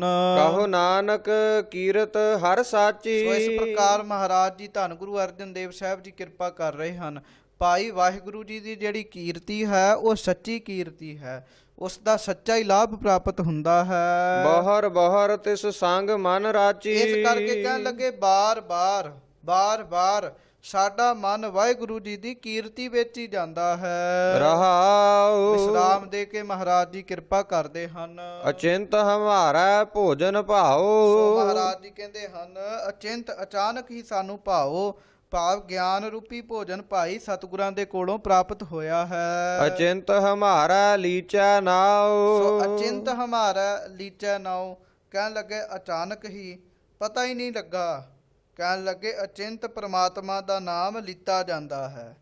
ਅਸੀਂ ਕਰਦੇ ਹਾਂ ਬਾਰ-ਬਾਰ ਅਤੇ ਚਿੰਤਾ ਸਹਿਤ ਕਰਦੇ ਹਾਂ, ਪਰ ਬਹੁਤ ਸਾਰੇ ਗੁਰਮੁਖਾਂ ਦੇ ਜੀਵਨ ਵਿੱਚ ਅਚਿੰਤੀ ਕੰਮ ਹੋਈ ਜਾਂਦੇ ਹਨ ਜਿਹੜੇ ਉਹਨਾਂ ਸੋਚੇ ਵੀ ਨਹੀਂ ਹੁੰਦੇ, ਜਾਂ ਸੋਚ ਤੋਂ ਬੜੇ ਵੱਡੇ ਕਾਰਜ ਹੋ ਜਾਂਦੇ ਹਨ। ਅਜੇ ਸੋਚਿਆ ਨਹੀਂ ਹੁੰਦਾ ਪਰ ਸੋਚ ਤੋਂ ਬਹੁਤ ਵੱਡੇ ਕਾਰਜ ਹੋ ਜਾਂਦੇ ਹਨ। ਇਹ ਉਹ ਕਹਿ ਦਿੰਦੇ ਹਨ ਅਸੀਂ ਤਾਂ ਸੋਚਿਆ ਵੀ ਨਹੀਂ ਸੀਗਾ, ਜਾਂ ਅਚਾਨਕ ਹੀ ਕਾਰਜ ਹੋ ਜਾਂਦੇ ਹਨ। ਕਹਿਣ ਲੱਗੇ ਬਸ ਵਾਹਿਗੁਰੂ ਅਸੀਂ ਅਚਾਨਕ ਹੀ ਨਾਮ ਲਈ ਜਾਂਦੇ ਹਾਂ, ਜ਼ੋਰ ਨਹੀਂ ਲਾਉਣਾ ਪੈਂਦਾ, ਸੁੱਤੇ ਸਿੱਧੀ ਸਾਡੇ ਅੰਦਰ ਨਾਮ ਚੱਲਦਾ ਹੈ। ਅਚਿੰਤ ਹਮਾਰਾ ਸ਼ਬਦ ਉਧਾਰ। ਸੋ ਅਚਾਨਕ ਹੀ ਕਹਿਣ ਲੱਗੇ ਸ਼ਬਦ ਦੇ ਕਰਕੇ ਸਾਡਾ ਉਧਾਰ ਹੋਇਆ ਹੈ। ਅਚਿੰਤ ਹਮਾਰਾ ਭਰੇ ਭੰਡਾਰ। ਸੋ ਅਚਾਨਕ ਹੀ ਸਾਡੇ ਅੰਤఃਕਰਨ ਰੂਪੀ ਭੰਡਾਰੇ ਵਿੱਚ ਸ਼ੁਭ ਗੁਣਾਂ ਦੀਆਂ ਵਸਤੂਆਂ ਭਰ ਗਈਆਂ ਹਨ। ਅਚਿੰਤ ਹਮਾਰਾ ਕਾਰਜ ਪੂਰੇ। ਸੋ ਕਹਿਣ ਲੱਗੇ ਸਾਡੇ ਜਿਤਨੇ ਵੀ ਕਾਰਜ ਹਨ ਅਚਿੰਤ ਅਚਾਨਕ ਹੀ ਪੂਰੇ ਹੋ ਗਏ ਹਨ, ਬਿਨਾਂ ਯਤਨਾਂ ਤੋਂ ਹੀ ਸਾਡੇ ਕਾਰਜ ਪੂਰੇ ਹੋ ਗਏ ਹਨ। ਅਚਿੰਤ ਹਮਾਰਾ ਲਥੇ ਵਿਸੂਰੇ। ਅਚਿੰਤ ਅਚਾਨਕ ਹੀ ਸਾਰੇ ਪ੍ਰਕਾਰ ਦੀਆਂ ਚਿੰਤਾਵਾਂ ਵਸੂਰੇ ਜਿਹੜੇ ਸਨ ਝੋਰੇ ਸਨ ਉਹ ਲੱਥ ਗਏ ਹਨ। ਕਿਉਂਕਿ ਇਹ ਸੇਮ ਵਿਆਖਿਆ ਤੁਸੀਂ ਜਿਸ ਨਾਮ ਰਿਦੇ ਵਾਲੇ ਸ਼ਬਦ ਵਿੱਚ ਸਰਵਣ ਕੀਤੀ ਹੈ ਵੀ ਜਿਸ ਨਾਮ ਰਿਦੇ ਤਿਸ ਕਾਰਜ ਪੂਰੇ, ਉਹਨਾਂ ਦੇ ਕਾਰਜ ਪੂਰੇ ਹੋ ਜਾਂਦੇ ਹਨ। ਸੋ ਕਹਿਣ ਲੱਗੇ ਨਾਮ ਜਪਣ ਦੇ ਨਾਲ ਅਚਿੰਤੀ ਕਾਰਜ ਪੂਰੇ ਹੋ ਗਏ। ਨਾਮ ਜਪਣ ਦੇ ਨਾਲ ਅਚਿੰਤੀ ਅਚਾਨਕ ਹੀ ਕਹਿਣ ਲੱਗੇ ਸਭ ਪ੍ਰਕਾਰ ਦੀਆਂ ਚਿੰਤਾਵਾਂ ਲੱਥ ਗਈਆਂ। ਅਚਿੰਤ ਹਮਾਰਾ ਬੈਰੀ ਮੀਤਾ। ਸੋ ਕਹਿਣ ਲੱਗੇ ਜਿਹੜੇ ਵੱਡੇ ਬੈਰੀ ਸਨ ਉਹ ਅਚਾਨਕ ਹੀ ਸਾਡੇ ਮਿੱਤਰ ਬਣ ਗਏ। ਉਹਨਾਂ ਨੇ ਆ ਕੇ ਸਾਡੇ ਅੱਗੇ ਹੱਥ ਜੋੜ ਲਏ, ਸਾਨੂੰ ਪਤਾ ਹੀ ਨਹੀਂ ਲੱਗਿਆ। ਅਚਿੰਤੋ ਹੀ ਇਹੋ ਮਨ ਵਸ ਕੀਤਾ। ਔਰ ਅਚਾਨਕ ਹੀ ਕਹਿਣ ਲੱਗੇ ਆ ਜਿਹੜਾ ਮਨ ਟਿਕਦਾ ਨਹੀਂ ਸੀ ਉਹ ਇੱਕਦਮ ਵਸ ਵਿੱਚ ਆ ਗਿਆ। ਇੱਕਦਮ ਕਹਿਣ ਲੱਗੇ ਉਹਨੂੰ ਵਸ ਵਿੱਚ ਵਾਹਿਗੁਰੂ ਜੀ ਨੇ ਕਰ ਦਿੱਤਾ। ਅਚਿੰਤ ਪ੍ਰਭੂ ਹਮ ਕੀਆ ਦਿਲਾਸਾ। ਸੋ ਅਚਾਨਕ ਹੀ ਪ੍ਰਭੂ ਨੇ ਸਾਨੂੰ ਆਪਣੀ ਕਿਰਪਾ ਦੇ ਨਾਲ ਇਹ ਦਿਲਾਸਾ ਦਿੱਤਾ ਹੈ, ਇਹ ਭਰੋਸਾ ਦਿੱਤਾ ਹੈ। ਅਚਿੰਤ ਹਮਾਰੀ ਪੂਰਨ ਆਸਾ। ਅਤੇ ਅਚਿੰਤ ਕਹਿਣ ਲੱਗੇ ਅਚਾਨਕ ਹੀ ਸੁੱਤੇ ਸਿੱਧੀ ਸਾਡੀਆਂ ਸਾਰੀਆਂ ਆਸਾਵਾਂ ਪੂਰਨ ਹੋ ਗਈਆਂ ਹਨ। ਅਚਿੰਤ ਹਮਾ ਕਉ ਸਗਲ ਸਿਧਾਂਤ। ਸੋ ਕਹਿਣ ਲੱਗੇ ਅਚਿੰਤ ਹਮਾ ਕਉ ਸਗਲ ਸਿਧਾਂਤ ਕਹਿਣ ਲੱਗੇ ਆਪਣੇ ਆਪ ਹੀ ਸਾਨੂੰ ਕਹਿਣ ਲੱਗੇ ਸਾਰੇ ਸਿਧਾਂਤ ਮਿਲ ਗਏ ਹਨ। ਅਚਿੰਤ ਹਮ ਕਉ ਗੁਰ ਦੀਨੋ ਮੰਤ। ਅਤੇ ਅਚਾਨਕ ਹੀ ਗੁਰਾਂ ਨੇ ਆਪ ਹੀ ਕਿਰਪਾ ਕਰਕੇ ਸਾਨੂੰ ਮੰਤਰ ਦੇਤਾ। ਹੁਣ ਅਚਾਨਕ ਹੀ ਕਾਰਜ ਕਿਹਨਾਂ ਦੇ ਹੁੰਦੇ ਹਨ, ਅਚਾਨਕ ਹੀ ਕੰਮ ਕਿਹਨਾਂ ਦੇ ਹੁੰਦੇ ਹਨ, ਤਾਂ ਮਹਾਰਾਜ ਨੇ ਬਾਣੀ ਵਿੱਚ ਇਹ ਵੀ ਆਖਿਆ ਹੈ ਅਚਿੰਤ ਕੰਮ ਕਰੇ ਪ੍ਰਭ ਤਿਨਕਾ ਜਿਨ ਹਰਿ ਕਾ ਨਾਮ ਧਿਆਇਆ। ਭਾਈ ਅਚਿੰਤ ਕਾਰਜ ਉਹਨਾਂ ਦੇ ਹੁੰਦੇ ਹਨ, ਅਚਾਨਕ ਕਾਰਜ ਉਹਨਾਂ ਦੇ ਹੁੰਦੇ। ਬੜੇ ਵਿਗੜੇ ਕੰਮ ਜਦੋਂ ਬੰਦਾ ਨਾਮ ਜਪਣ ਲੱਗ ਪਏ ਤੇ ਆਪੇ ਹੀ ਹੋ ਜਾਂਦੇ ਹਨ। ਬੰਦਾ ਕਹਿੰਦਾ ਮੈਂ ਤਾਂ ਜ਼ੋਰ ਵੀ ਨਹੀਂ ਲਾਇਆ, ਜਦੋਂ ਜ਼ੋਰ ਲਾਉਣਾ ਸਾਂ ਉਦੋਂ ਹੁੰਦਾ ਨਹੀਂ ਸੀ, ਹੁਣ ਆਪੇ ਹੀ ਹੋ ਗਿਆ, ਅਚਾਨਕ ਹੀ ਹੋ ਗਿਆ, ਕਿਉਂਕਿ ਉਹ ਸਭ ਕੁਝ ਨਾਮ ਕਰਕੇ ਹੀ ਹੁੰਦਾ ਹੈ। ਅਚਿੰਤ ਹਮਾਰੇ ਬਿਨ ਸੇ ਵੈਰ। ਸੋ ਕਹਿਣ ਲੱਗੇ ਜਿੰਨੇ ਵੀ ਵੈਰੀ ਸਨ ਉਹ ਅਚਿੰਤੀ ਕਹਿਣ ਲੱਗੇ ਬਿਨਸ ਗਏ, ਖਤਮ ਹੋ ਗਏ। ਅਚਿੰਤ ਹਮਾਰੇ ਮਿਟੇ ਅੰਧੇਰ। ਸੋ ਅਚਾਨਕ ਹੀ ਕਹਿਣ ਲੱਗੇ ਜਿੰਨੇ ਵੀ ਅਗਿਆਨਤਾ ਦੇ ਹਨੇਰ ਸਨ ਉਹ ਮਿਟ ਗਏ। ਐਸਾ ਵੀ ਹੁੰਦਾ ਸਾਧ ਸੰਗਤ ਜੀ, ਜਿਹੜੇ ਸਿੱਖ ਸੇਵਾ ਕਰਦੇ ਹਨ, ਨਾਮ ਜਪਦੇ ਹਨ, ਅਚਾਨਕ ਹੀ ਗੁਰੂ ਸਾਹਿਬ ਕਪਾਟ ਖੋਲ ਦਿੰਦੇ ਹਨ ਸਿਰ ਤੇ ਹੱਥ ਰੱਖ ਕੇ। ਕਹਿੰਦੇ ਭਾਈ ਹਿੰਦਾਲ ਜੀ ਸੇਵਾ ਕਰਦੇ ਸੀ ਗੁਰੂ ਰਾਮਦਾਸ ਜੀ ਦੇ ਲੰਗਰ ਵਿੱਚ। ਇੱਕ ਦਿਨ ਮਹਾਰਾਜ ਆਏ, ਮੱਥਾ ਟੇਕਣ ਲੱਗੇ, ਦੋਵੇਂ ਹੱਥ ਪਿੱਛੇ ਕਰ ਲਏ, ਆਟਾ ਗੁੰਨ ਰਹੇ ਸਨ ਵੀ ਕਿਤੇ ਹੱਥਾਂ ਨੂੰ ਕਿਰਕ ਨਾ ਲੱਗ ਜਾਵੇ, ਮਿੱਟੀ ਨਾ ਲੱਗ ਜਾਏ। ਹੱਥ ਪਿੱਛੇ ਕੀਤੇ, ਮਹਾਰਾਜ ਸੱਚੇ ਪਾਤਸ਼ਾਹ ਨੇ ਫਿਰ ਅਚਾਨਕ ਹੀ ਆਪ ਉਹਨਾਂ ਨੂੰ ਉੱਤੇ ਚੁੱਕ ਕੇ ਛਾਤੀ ਨਾਲ ਲਾ ਕੇ ਕਪਾਟ ਖੋਲ ਦਿੱਤੇ ਸਨ। ਫਿਰ ਸਾਰੇ ਹਨੇਰੇ ਮਿਟ ਗਏ ਸਨ। ਸੋ ਕਹਿਣ ਲੱਗੇ ਗੁਰਾਂ ਨੇ ਕਿਰਪਾ ਦੇ ਨਾਲ ਅਚਾਨਕ ਹੀ ਸਾਡੇ ਅਗਿਆਨਤਾ ਦੇ ਹਨੇਰੇ ਮਿਟ ਗਏ। ਅਚਿੰਤੋ ਹੀ ਮਨ ਕੀਰਤਨ ਮੀਠਾ। ਸੋ ਜਿਹੜਾ ਕੀਰਤਨ ਸੁਣਨ ਨੂੰ ਮਨ ਨਹੀਂ ਸੀ ਲੱਗਦਾ, ਕੀਰਤਨ ਸੁਣਨ ਨੂੰ ਜੀ ਨਹੀਂ ਸੀ ਕਰਦਾ, ਕਹਿਣ ਲੱਗੇ ਹੁਣ ਅਚਾਨਕ ਹੀ ਉਹ ਮਨ ਨੂੰ ਮਿੱਠਾ ਲੱਗਣ ਲੱਗ ਪਿਆ। ਅਚਿੰਤੋ ਹੀ ਪ੍ਰਭ ਘਟ ਘਟ ਡੀਠਾ। ਸੋ ਅਚਿੰਤੋ ਹੀ ਕਹਿਣ ਲੱਗੇ ਉਸ ਵਾਹਿਗੁਰੂ ਪਰਮੇਸ਼ਰ ਨੂੰ ਅਚਾਨਕ ਹੀ ਅਸੀਂ ਘਟਾਂ ਘਟਾਂ ਵਿੱਚ ਵੇਖਣ ਲੱਗ ਪਏ। ਇਹ ਸਾਧ ਸੰਗਤ ਜੀ ਉਦੋਂ ਅਵਸਥਾ ਹੈ ਜਦੋਂ ਆਪ ਕਿਰਪਾ ਕਰਕੇ ਗੁਰੂ ਸਿਰ ਤੇ ਮਿਹਰ ਭਰਿਆ ਹੱਥ ਰੱਖ ਕੇ ਕਿਸੇ ਦੇ ਕਪਾਟ ਖੋਲ ਦਿੰਦਾ, ਫਿਰ ਸਭ ਕੁਝ ਅਚਾਨਕ ਹੀ ਹੋ ਜਾਂਦਾ ਹੈ। ਹਾਂਜੀ। ਅਚਿੰਤ ਮਿਟਿਓ ਹੈ ਸਗਲੋ ਭਰਮਾ। ਬੜਾ ਇੱਧਰ ਉੱਧਰ ਭਰਮਦੇ ਫਿਰਦੇ ਸਾਂ, ਭਟਕਦੇ ਫਿਰਦੇ ਸਾਂ, ਜਾਂ ਜਿੰਨੇ ਵੀ ਭਰਮ ਸਨ ਉਹ ਅਚਿੰਤ ਹੀ ਕਹਿਣ ਲੱਗੇ, ਅਚਾਨਕ ਹੀ ਸਾਰੇ ਮਿਟ ਗਏ। ਅਚਿੰਤ ਵਸਿਓ ਮਨ ਸੁਖ ਵਿਸਰਾਮਾ। ਅਚਿੰਤ ਹੀ ਕਹਿਣ ਲੱਗੇ ਦੌੜਦਾ ਹੋਇਆ ਮਨ ਟਿਕ ਗਿਆ, ਸੁਖ ਸਹਿਤ ਵਿਸਰਾਮ ਕਰਨ ਲੱਗ ਪਿਆ। ਅਚਿੰਤ ਹਮਾਰਾ ਅਨਹਤ ਵਾਜੈ। ਅਚਿੰਤ ਹੀ ਅਚਾਨਕ ਹੀ ਕਹਿਣ ਲੱਗੇ ਸਰੀਰ ਵਿੱਚ ਅਨਹਦ ਨਾਦ ਵੱਜਣ ਲੱਗ ਪਏ। ਅਚਿੰਤ ਹਮਾਰਾ ਗੋਬਿੰਦ ਗਾਜੈ। ਅਚਾਨਕ ਹੀ ਕਹਿਣ ਲੱਗੇ ਗੋਬਿੰਦ ਅੰਦਰ ਹੀ ਗੱਜਣ ਲੱਗ ਪਿਆ, ਕਹਿਣ ਲੱਗੇ ਗੋਬਿੰਦ ਜੀ ਅੰਦਰ ਹੀ ਪ੍ਰਗਟ ਹੋ ਗਏ ਅਚਾਨਕ।